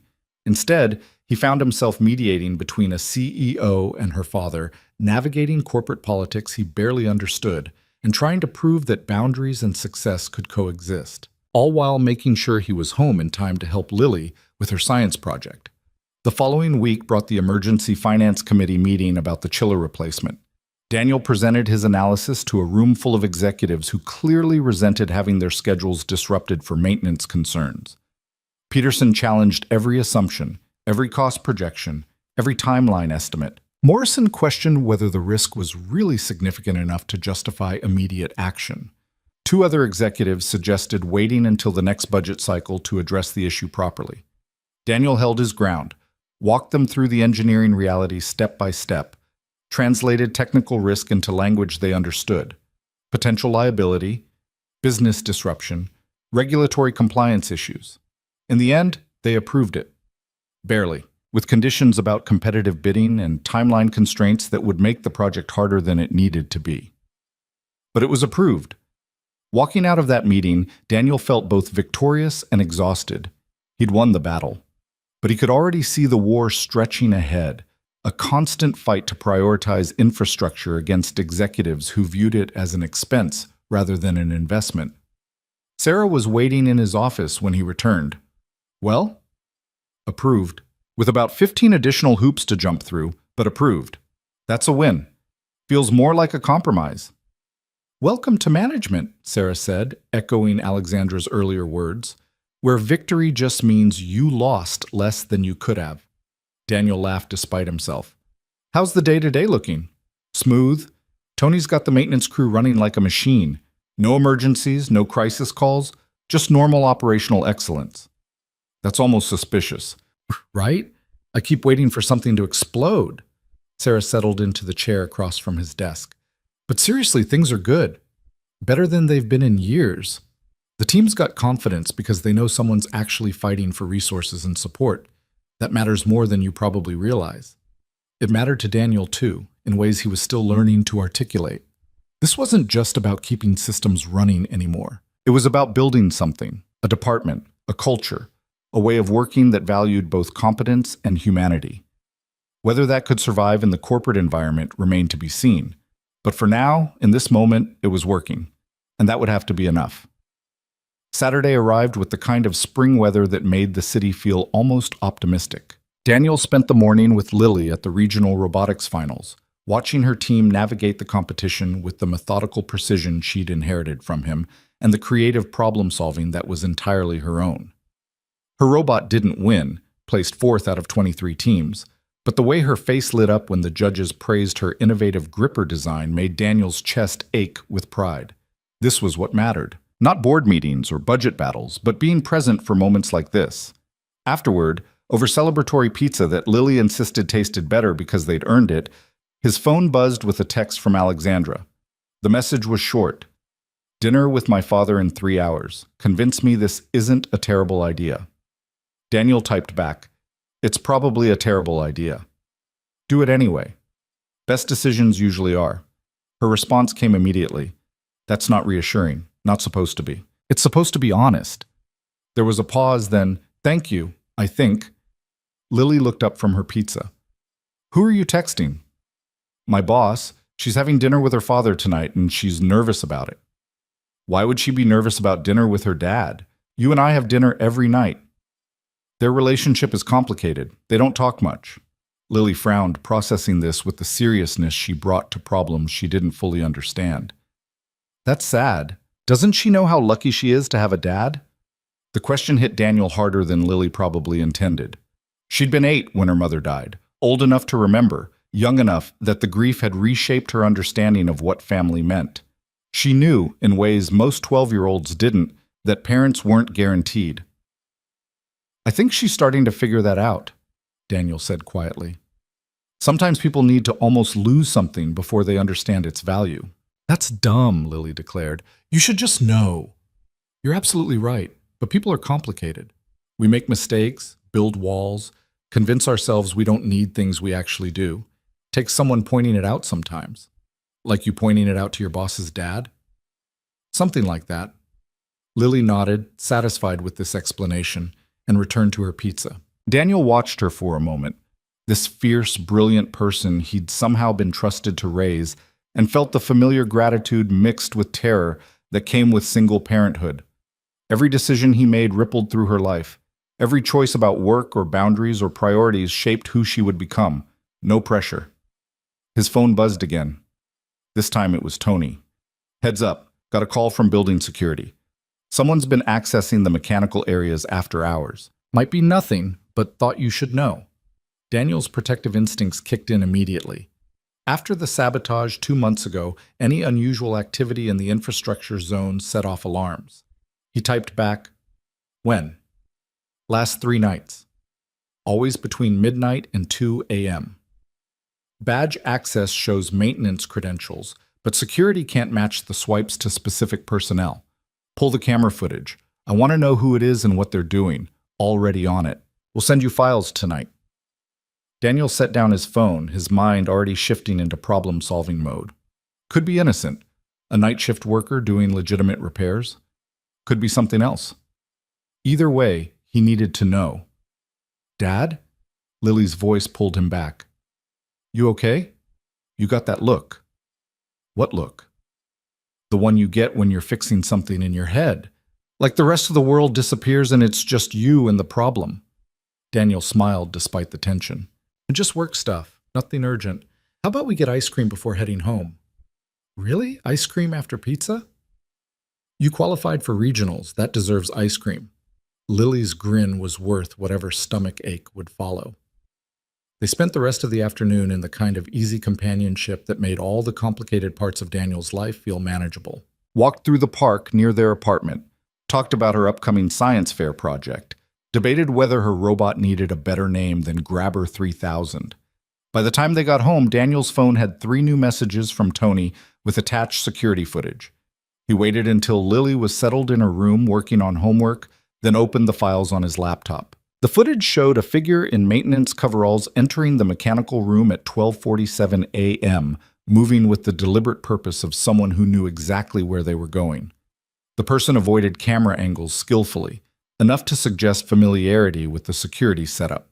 In the second clip, taken the following night, the same figure accessed the electrical substation for nearly 40 minutes. The timestamp showed 1:15 a.m. to 1:53 a.m. The third clip was from last night. This time, the person went directly to the backup generator room, the same space where Daniel had performed the emergency repair 2 months earlier. Daniel felt ice forming in his gut. This wasn't random exploration.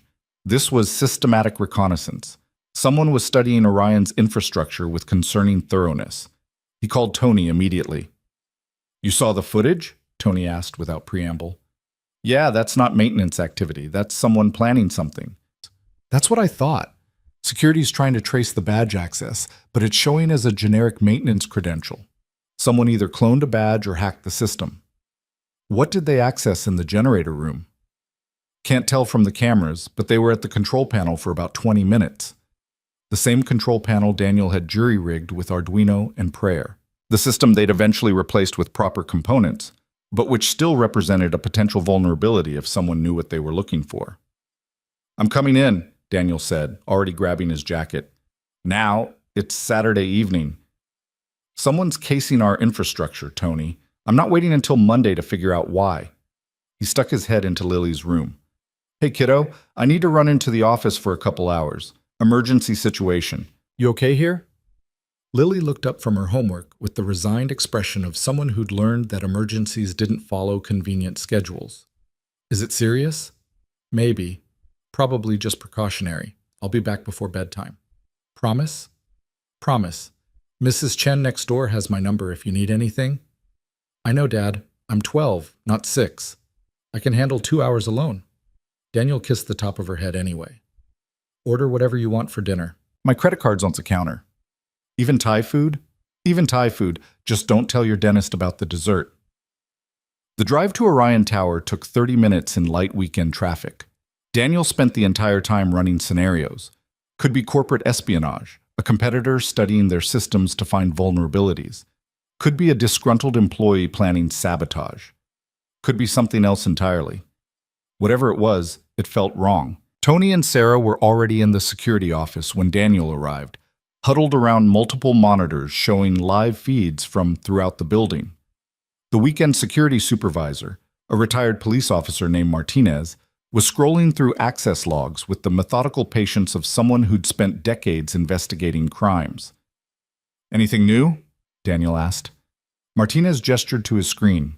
"Badge access shows maintenance authorization, but the specific credential ID doesn't match any active employee. It's a ghost account. Exists in the system but not assigned to a real person." "How is that possible?" "Someone with administrative access created it, which means either IT or someone high enough in management to authorize system changes." Sarah was pulling up infrastructure schematics on her tablet. "If I wanted to disable this building's critical systems, I'd go after 3 things: backup power, climate control, and network infrastructure. Those 3 together would create chaos without causing permanent damage. Perfect for corporate sabotage." "And they've accessed all 3 areas," Tony added, pointing to the security log. "Generator room, HVAC control station, and the server room network junction. They're mapping our vulnerabilities." Daniel felt the pieces clicking together with sickening clarity. They're planning another attack, bigger than the generator sabotage. Something coordinated. "But why?" Martinez asked. "What's the endgame?" "Damage Orion's reputation, disrupt operations, maybe tank our stock price or sabotage a specific business deal." Daniel turned to Sarah. "What do we have coming up that would be catastrophically affected by infrastructure failure?" Sarah pulled up the corporate calendar on her tablet. "Singapore implementation starts in 2 weeks. We're installing our energy management system across their entire commercial portfolio. It's a showcase project. If we succeed, it opens up the entire Asian market. If we fail, we lose credibility and probably the contract," Daniel finished. $400 million goes away and takes our reputation with it. "So someone wants to make sure we fail," Tony said. "Question is who and how do we stop them?" Daniel studied the security footage again, watching the figure move through the mechanical spaces with practiced efficiency. Something about the movement pattern nagged at him, a familiarity he couldn't quite place. "We need to catch them in the act," he said. "Tonight, if possible. They've established a pattern, accessing systems between midnight and 2 a.m. We set up surveillance, wait for them to show up, and identify them directly." Martinez nodded. "I can coordinate with my team. We'll position officers at key access points, keep them out of camera view. When your ghost shows up, we'll have them." "I want to be there," Daniel said. "In the generator room. If they're planning to sabotage it again, I need to see what they're doing." That could be dangerous, Sarah pointed out. If they're willing to commit corporate sabotage, they might not react well to being caught. Which is why Martinez's team will be there as backup. But I need to understand the technical aspect, what they're planning, how they're planning to do it. That's information we'll need to prevent future attempts. They spent the next hour setting up the surveillance operation. Martinez positioned his security officers at strategic points throughout the basement level. Sarah configured the camera system to record at higher resolution and alert them to any movement in the target areas. Tony assembled a toolkit of equipment they might need if technical intervention became necessary. At 11:30, they took their positions. Daniel settled into a utility closet adjacent to the generator room with a clear view of the entrance. The space was cramped and smelled of cleaning supplies, but the angle was perfect. The hours crawled past with agonizing slowness. Midnight came and went, and Daniel's phone showed messages from Lily, goodnight texts and a photo of her Thai food dinner spread that looked like she'd ordered enough for 3 people. He smiled and texted back, "Save me some pad Thai. Love you too. Catch the bad guy." At 12:43 a.m., Martinez's voice crackled through Daniel's earpiece. "Movement on sublevel 2. Someone just accessed the stairwell." Daniel's pulse quickened. He watched through the crack in the closet door as the corridor lights flickered slightly, a power fluctuation so brief most people would miss it. But Daniel noticed. Someone was already manipulating the electrical systems. Footsteps echoed in the concrete hallway. Then a figure appeared, dressed in maintenance coveralls, moving with confident purpose toward the generator room. They swiped the cloned badge and the door clicked open. Daniel waited until the person was fully inside, then keyed his mic. "Target's in the generator room. I'm moving in." "Wait for backup." Martinez started, but Daniel was already out of the closet. He entered the generator room silently, staying in the shadows near the entrance. The figure stood at the control panel, back turned, working on something with focused intensity. In the dim emergency lighting, Daniel could see they were connecting a device to the generator's diagnostic port, something small and electronic that definitely didn't belong there. "Step away from the equipment," Daniel said, his voice calm and commanding in the way the army had trained him. The figure spun around, and in the backwash of their flashlight, Daniel finally saw their face. It was Marcus Webb. For a moment, they just stared at each other across the generator room. Marcus's expression cycled through surprise, fear, and something that might have been resignation. "Daniel," Marcus said quietly, "I was hoping it wouldn't be you." "What are you doing, Marcus?" "What I have to do." Marcus's hand moved toward the device he'd been installing, and Daniel saw his finger hovering over what looked like an activation switch. "Don't," Daniel warned, taking a step forward. "Whatever you're planning, this isn't the answer." "You don't understand. You've been here 2 months? You don't know what this company really is, what they've done." Martinez's voice crackled in Daniel's earpiece. "Backup's 30 seconds out." Daniel kept his attention on Marcus, reading the desperation in his former colleague's posture. This wasn't corporate espionage. This was personal. "Then explain it to me," Daniel said, keeping his voice level. "Help me understand." Marcus laughed bitterly. "They're shutting down the Denver division. 200 employees losing their jobs so Orion can maximize profit margins for the Singapore expansion. My brother works in Denver. He's got 3 kids and a mortgage. Where's he supposed to go?" "That's not a reason to sabotage the company." "Isn't it? They're sacrificing people for profit. I'm just returning the favor. If the Singapore project fails, maybe they'll reconsider the cuts. Maybe 200 families get to keep their livelihoods." Daniel understood the logic even as he recognized its fatal flaw. Where the project fails, the company loses credibility, and even more people lose their jobs, including everyone in this building, including you. "I don't care anymore," Marcus said, and Daniel heard the truth in it. "I'm tired of watching corporate executives treat people like resources to be optimized, tired of pretending quarterly earnings matter more than human lives. If this is what it takes to make them pay attention—" "It won't work," Daniel interrupted. "All you'll do is confirm their worst assumptions, that people are unreliable, that systems matter more than human judgment. You'll give them justification for every ruthless decision they make." Marcus's hand trembled over the activation switch. "Then what should I do? Just accept it?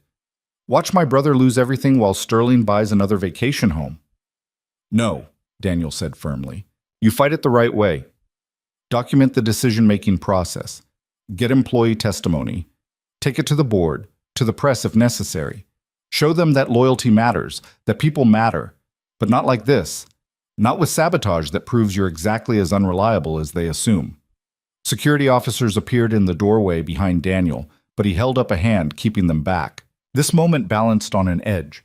One wrong move and Marcus would trigger whatever he'd planted in the generator systems. "Marcus," Daniel said quietly, "I know you're angry. I know the company's decision feels cruel and inhuman. You're probably right about that, but this path only destroys you and makes things worse for everyone you're trying to help. Walk away now. Disconnect that device. We'll figure out a better solution together." "Why would you help me? I was about to sabotage everything you've built." "Because I understand what it's like to watch people you care about get hurt by systems that don't value them. And because revenge isn't justice, it's just more pain in a different direction." For a long moment, Marcus stood frozen, his hand still hovering over the device. Daniel could see the war playing out in his expression, anger and loyalty fighting against reason and fear. Finally, slowly, Marcus's hand dropped to his side. "I don't know how to fix this." "Neither do I," Daniel admitted. "But we'll start by not making it worse." Martinez and his team moved in carefully, securing Marcus and removing the device from the generator control system. Daniel examined it briefly, a sophisticated timer system designed to trigger a coordinated shutdown of multiple building systems simultaneously. Exactly the kind of chaos that would have destroyed Orion's credibility during the Singapore implementation. Marcus didn't resist as security escorted him out. At the doorway, he looked back at Daniel with an expression of exhausted defeat. "For what it's worth, I'm sorry. You didn't deserve to be caught in the middle of this." "None of us do," Daniel said. "That's the problem with collateral damage. It doesn't care who deserves what." After they left, Daniel stood alone in the generator room, staring at the machine that had become the focal point of so much conflict. 2 months ago, he'd saved this company by fixing this exact system. Tonight, he'd saved it again by stopping someone from destroying it. But the victory felt hollow. Because Marcus wasn't wrong about the fundamental injustice. Orion was sacrificing people for profit, and Daniel had just helped protect the system that made those decisions. His phone rang, Alexandra's number. "Martinez called me," she said without preamble. "Marcus Webb. I can't believe it. He's been with the company for 8 years. He was trying to save his brother's job," Daniel said. "The Denver closure. Did you know about that?" There was a pause. "It's been under discussion for 2 months. The board approved it last week. We're announcing it Monday. 200 people, Alexandra, 200 families losing their income so you can optimize margins. It's not that simple, isn't it? From where I'm standing, it looks exactly that simple. You're choosing profit over people, just like Marcus said." "Daniel?" Her voice was sharp now, defensive. "You don't understand the full financial picture. Denver's been underperforming for 3 years. We've tried restructuring, retraining, market repositioning. Nothing's worked. We either close that division or risk the entire company's stability. And there's no middle ground? No option that doesn't involve destroying 200 lives. If there was, we would have found it. Do you think I want this? Do you think the board enjoys making these decisions?" Daniel thought about Richard Sterling's admission that corporate success required sacrifice, thought about the choice between individual compassion and systemic stability. Thought about how easy it was to rationalize cruelty when the numbers supported it. "I think you've convinced yourself there's no choice," he said finally, "because accepting that there might be alternatives would mean admitting you chose profit anyway. That's harder to live with." Alexandra was quiet for a long moment. When she spoke again, her voice was different, softer, more uncertain. "What would you have me do?" "I don't know. That's above my pay grade. But I know that if I were one of those 200 people, I'd want someone to at least try to find another way. Even if it failed. At least then I'd know someone cared enough to try." "I'll think about it," Alexandra said, though Daniel couldn't tell if she meant it or if she was just ending the conversation. "Thank you for stopping Marcus, and for not letting him destroy everything." "I didn't do it for the company," Daniel said. "I did it because sabotage isn't the answer. But neither is pretending that corporate decisions don't have human costs." He hung up and sat down on the concrete floor, his back against the generator housing, feeling the weight of choices he couldn't control and consequences he couldn't escape.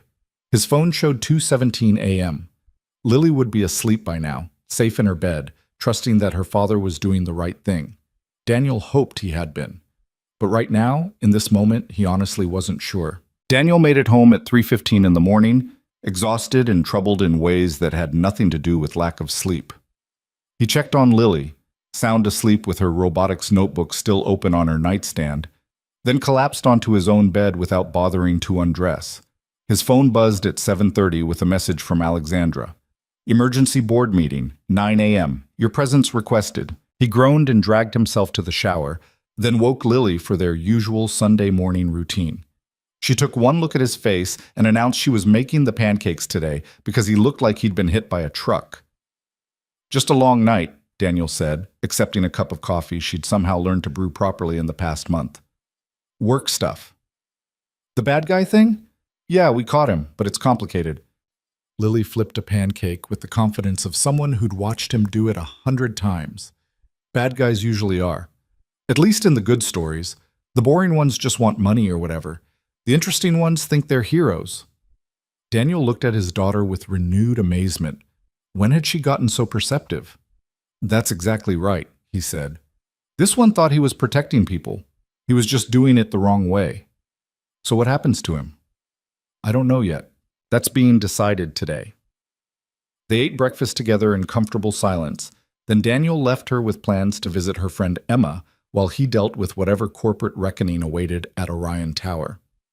The boardroom was already full when he arrived, all 8 board members plus Alexandra and David Chen. The atmosphere felt heavy, charged with the kind of tension that preceded major decisions. Richard Sterling gestured to an empty chair. Mr. Carter, thank you for coming on short notice. We've been discussing last night's incident. Daniel sat, acutely aware that he was the only person in the room not wearing a suit. What would you like to know? Everything, Patricia Chen said. Start from when you identified the suspicious activity and walk us through to the arrest. Daniel recounted the investigation methodically. Tony's initial alert, the security footage analysis, the surveillance operation, and finally the confrontation with Marcus. He kept his tone factual, professional, leaving out his personal feelings about the Denver closure. When he finished, the board members exchanged glances. Morrison spoke first.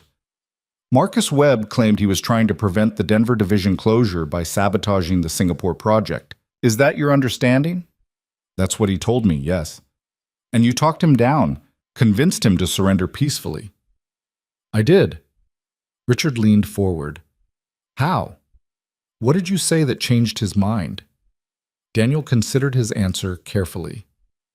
I told him that sabotage wouldn't save anyone, that it would only justify the exact corporate philosophy he was fighting against, the idea that people are unreliable and systems matter more than human judgment, that if he wanted to make a difference, he needed to fight the decision the right way.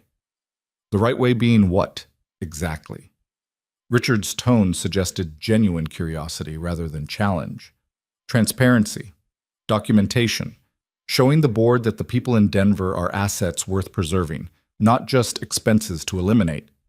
Daniel paused, then decided he was already in this deep, might as well be completely honest. I told him that revenge isn't justice. It's just more pain in a different direction. But I also told him I understood his anger, because closing that division is going to destroy lives, and someone should at least acknowledge that cost. The room went very quiet. Alexandra was watching him with an expression he couldn't read. Her father's face had gone carefully neutral.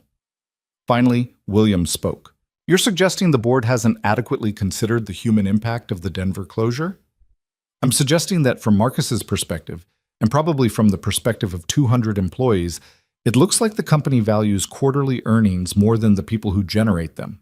Whether that's true or not, the perception matters. Perception? Peterson's voice was sharp. We don't make multi-million-dollar decisions based on perception, Mr. Carter. We make them based on financial reality. And Marcus was about to create a very expensive financial reality by destroying your credibility during the Singapore implementation, Daniel countered, because he felt he had no other option. That's what happens when people feel invisible and disposable. They make desperate choices. So you're sympathizing with corporate sabotage? Peterson demanded. I'm explaining the conditions that create it. There's a difference. Richard held up a hand, stopping the argument before it could escalate. Let's table the philosophical debate for a moment. Mr. Carter, you prevented a significant security breach and protected company assets. That deserves recognition. The question now is what we do about Marcus Webb and what we do about Denver. They're connected issues, Alexandra said, speaking for the first time since the meeting began. Marcus's actions stemmed from desperation about the closure. If we prosecute him criminally, we'll have to explain his motivation publicly. That means acknowledging the Denver situation, which becomes a PR nightmare. If we handle it quietly, we look weak on security. There's a third option, Daniel said. Every eye turned to him.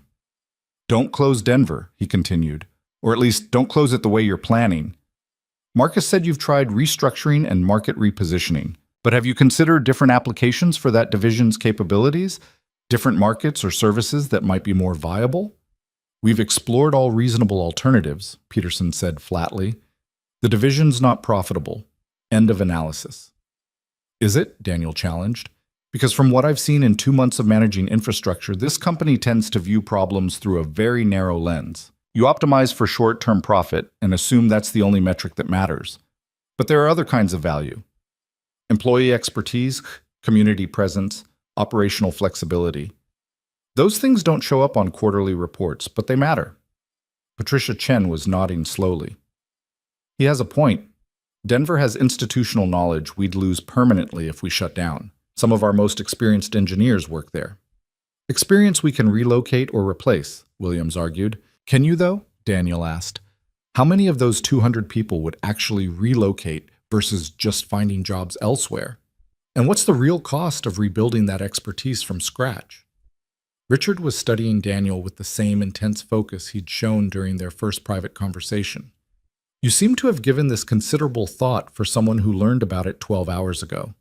I spent 8 years in the military watching commanders make decisions about resource allocation that got people killed or kept them alive, Daniel said. You develop strong opinions about cost-benefit analysis when human lives are the variable being calculated. We're not calculating human lives, Peterson protested. We're calculating fiscal viability.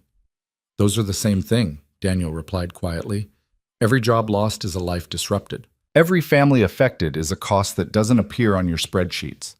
You can pretend there's a separation between business decisions and human consequences, but there isn't. There's just people choosing which costs they're willing to ignore. The silence that followed was absolute. Daniel could feel Alexandra's eyes on him, could sense the board members recalibrating their assessment of who exactly this infrastructure director was. Finally, Richard spoke. What would you propose we do differently? Daniel hadn't expected the question. I'm not a business strategist, Mr. Sterling. I fix generators and manage building systems. And yet you apparently have insights about corporate decision-making that we're missing. So I'm asking, if it were your choice, how would you handle Denver? Daniel took a breath, organizing thoughts he'd never expected to voice to this audience. I'd start by actually asking the people in Denver what they think. Not in a perfunctory way, but genuinely. They understand their market better than anyone in this boardroom. Maybe there are opportunities you're missing because you're too focused on what hasn't worked to see what might. We've consulted with division leadership extensively, Alexandra said. Have you consulted with the engineers, the technicians, the people actually doing the work who might have ideas their managers never thought to ask about? Daniel shook his head. Corporate hierarchy assumes wisdom flows from the top down. But some of the best solutions I've ever seen came from people at the bottom who just needed someone to listen. Morrison was making notes on his tablet. That's an interesting perspective, though implementing it would require significant time investment with uncertain returns. Less time than rebuilding institutional knowledge from scratch, Daniel countered, and potentially lower costs than the PR nightmare of closing a division because an employee felt desperate enough to commit sabotage. Richard sat back in his chair, his expression unreadable. Then, surprisingly, he smiled, that same sharp expression Daniel had seen before. Alexandra, you said hiring him would change things. I'm beginning to see what you meant. I'm not trying to change anything, Daniel said carefully.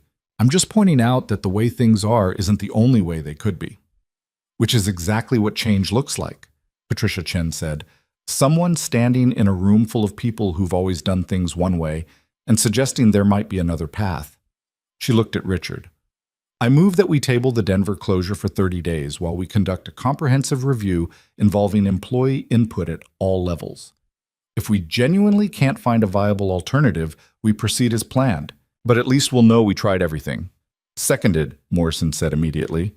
Richard glanced around the table, reading the room with the practiced ease of someone who'd spent decades managing board dynamics. All in favor? The vote was unanimous. Daniel felt something unlock in his chest. Not quite relief, because the outcome was still uncertain, but at least the possibility of a different ending existed now. Mr. Carter, Richard said, you've given us much to consider. Thank you for your candor, even when it challenged our assumptions. That takes courage. Or foolishness, Daniel said. I'm still not entirely sure which. In my experience, there's not much difference, Richard replied. Alexandra will update you on the Denver review process. In the meantime, what happens to Marcus Webb? Alexandra answered, given that no actual damage occurred and Mr. Carter prevented the sabotage, I recommend we handle it internally. Terminate his employment. Require restitution for security costs, but no criminal charges. He made a terrible choice, but it came from loyalty rather than malice. That deserves some consideration. Agreed, Richard said. See to it. He stood, indicating the meeting was adjourned. Ladies and gentlemen, we have a new direction to explore. Let's not waste the opportunity. As the board members filed out, Alexandra caught Daniel's arm. That was either brilliant or career suicide. I haven't decided which yet. Probably both, Daniel admitted. But I meant what I said. Someone needed to point out that your decision-making process had blind spots. My father seemed almost impressed. That's rare. She paused. He wants to talk to you again, privately. I'm not sure if that's good or terrifying. Definitely terrifying. Should I be worried? With him? Always. But I don't think he's going to fire you. He respects people who challenge him, as long as they do it intelligently. You manage that. Richard appeared in the doorway. Mr. Carter, a moment. Alexandra gave Daniel a look that clearly said good luck, then left him alone with her father. Richard gestured to the chairs by the window overlooking the city. They sat, and for a moment the older man just looked out at the skyline with the contemplative air of someone measuring his legacy against the landscape. I had dinner with my daughter last night, Richard said finally. First real conversation we've had in months, maybe years. She told me you were responsible for that. I just suggested she give you a chance. You suggested I deserved one. There's a difference. Richard turned to face him. She also told me about your boundaries. Your insistence that fatherhood comes first, even when it conflicts with work. I told her that was naive, that you couldn't sustain that balance at senior levels. Did she agree? No, she defended you quite passionately, actually. Said you were proof that her philosophy wasn't just corporate idealism. That integrity and ambition could coexist if you were brave enough to demand it.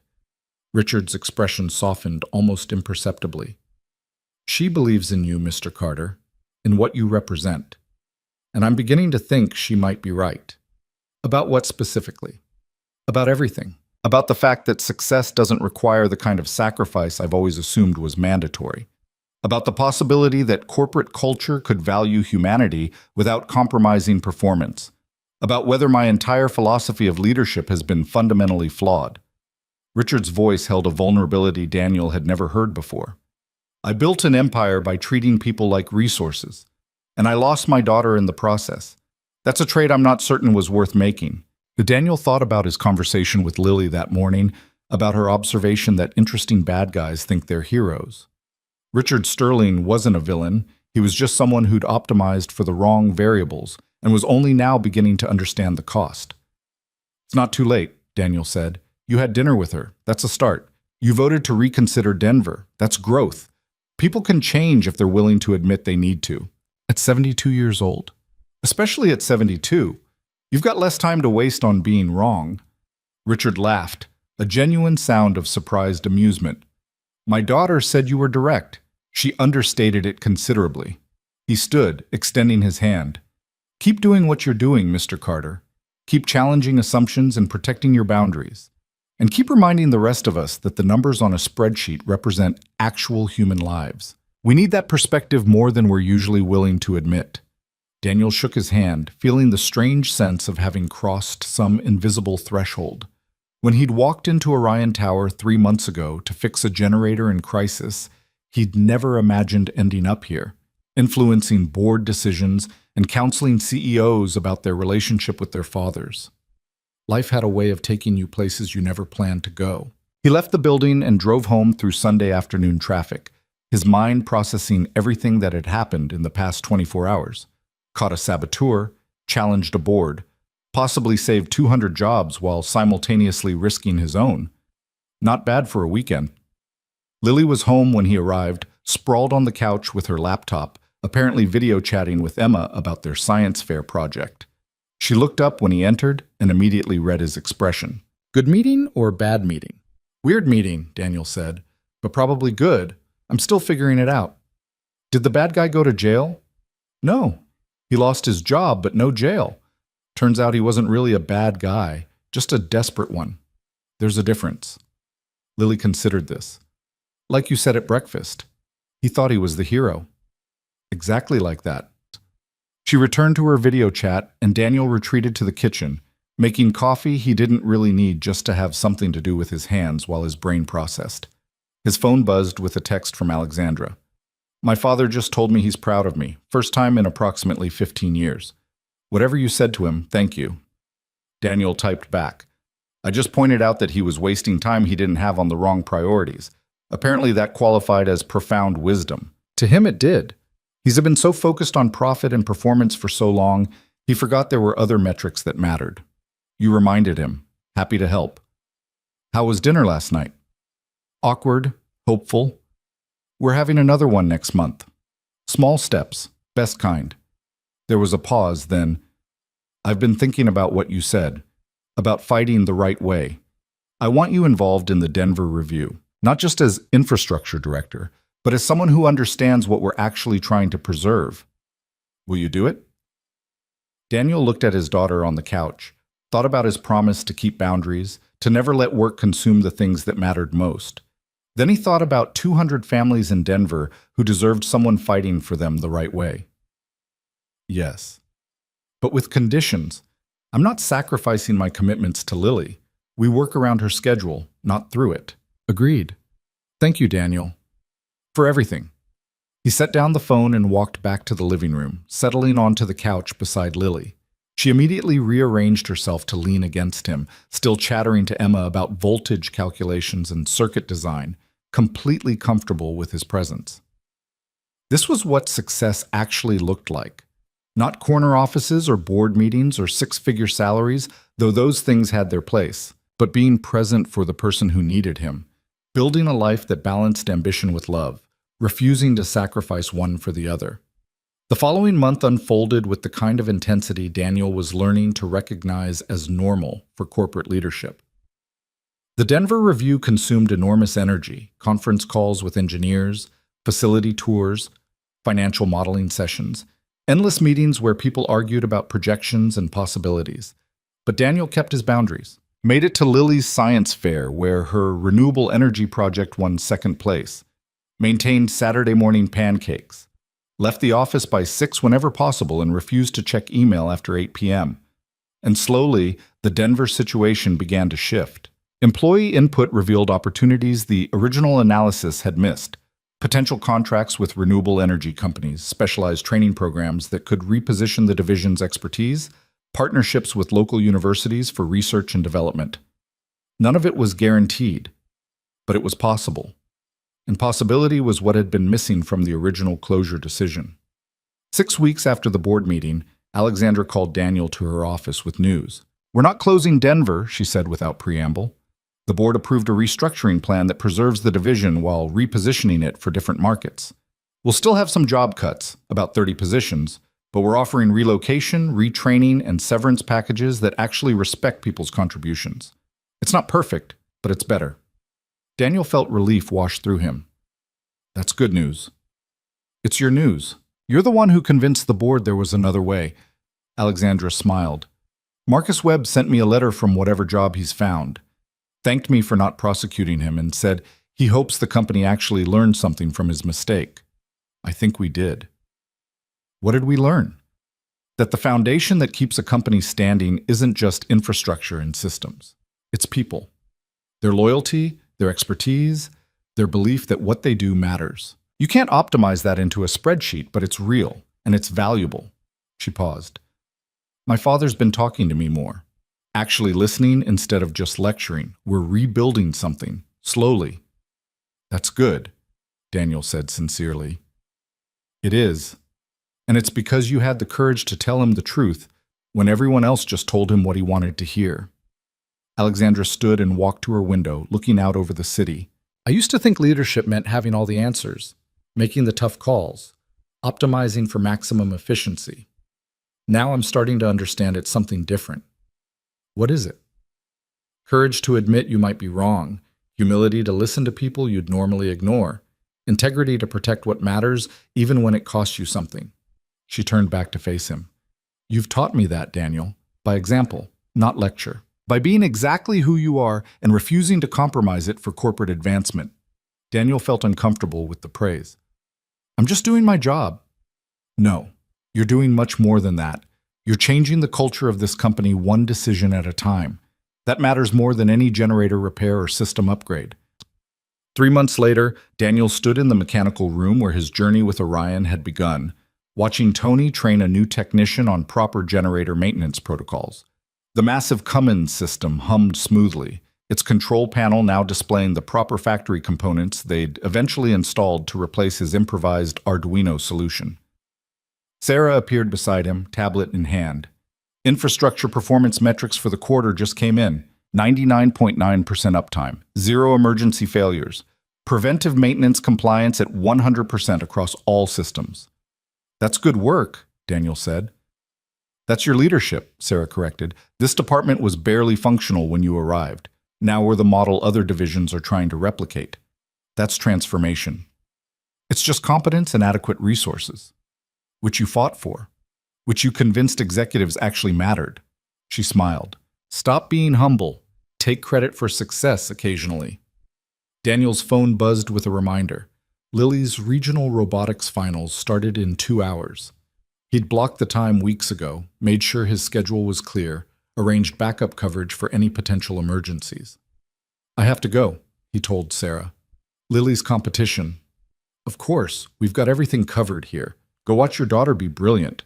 He drove across the city in afternoon traffic, arrived at the competition venue with 30 minutes to spare, found Lily in the prep area making final adjustments to her robot with the focused intensity she brought to everything she cared about. Dad! She looked up with that smile that still made his heart catch. You're early. Wouldn't miss it. How's the robot looking? Perfect. I added a new stabilization algorithm that should give us an edge in the precision challenges. She demonstrated the modification, explaining the programming logic with the ease of someone who understood systems at a fundamental level. Watching her, Daniel saw himself reflected. The same analytical approach to problems, the same satisfaction in making things work properly, the same quiet confidence that came from competence earned through practice. But he also saw her mother's creativity, her ability to see solutions others missed, her gift for making complex things seem simple. She was becoming herself, and he'd been present for it. The competition began and Daniel watched from the audience as Lily's team navigated the challenges with practiced precision. Their robot performed flawlessly, smooth movements, accurate manipulation, elegant problem-solving translated into mechanical action. When the final scores were announced, Lily's team placed first, qualified for nationals, won the Engineering Excellence Award for innovative design. Afterward, driving home with his daughter chattering excitedly about nationals and the judges' feedback and the improvements she wanted to make, Daniel felt the deep satisfaction of a promise kept. He'd taken the job, accepted the promotion, built something meaningful at Orion, but he'd done it without sacrificing this, without missing the moments that actually mattered. His phone buzzed with a text from Alexandra. Board approved your budget proposal for next year. Full infrastructure upgrade, 3 additional positions, equipment modernization. Congratulations. He typed back. Thank you. Couldn't have done it without your support. We couldn't have done any of this without you. See you Monday. Monday arrived with its usual demands, meetings and decisions and the constant balancing act of corporate leadership. But Daniel had learned to navigate it now, to advocate for what mattered while maintaining the boundaries that kept him whole. At lunch, he met with the Denver division leadership via video conference, reviewing the restructuring progress and discussing new market opportunities. The conversation was hopeful, energized by possibility rather than weighed down by desperation. In the afternoon, he presented infrastructure performance metrics to the executive team, fielding questions about sustainability and long-term planning. Peterson still challenged his budget requests, but with less hostility now, more genuine engagement with the underlying logic. At 4:30, his calendar showed a meeting with Alexandra and her father. He walked to her office wondering what new corporate crisis awaited.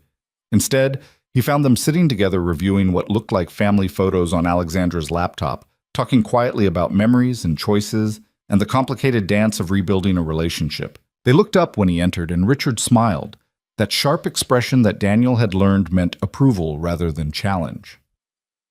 "Mr. Carter," Richard said, "we were just discussing the quarterly review.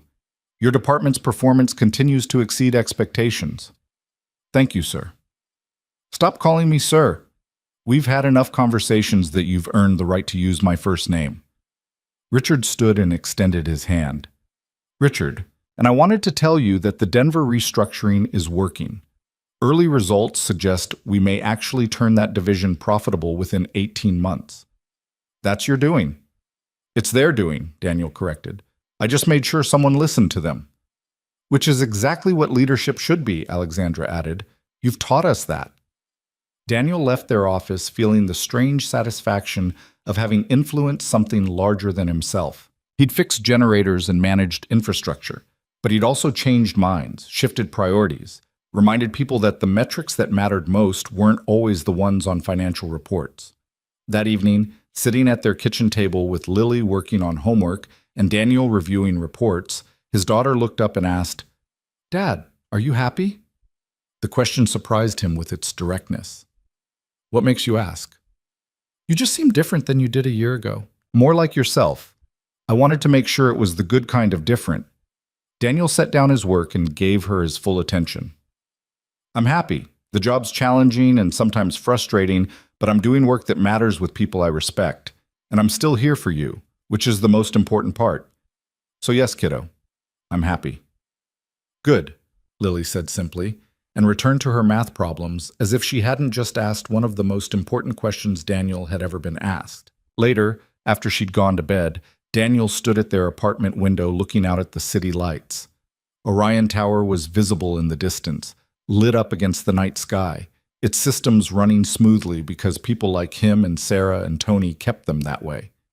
He thought about the generator crisis that had started everything, about Alexandra's desperate challenge and his improvised solution.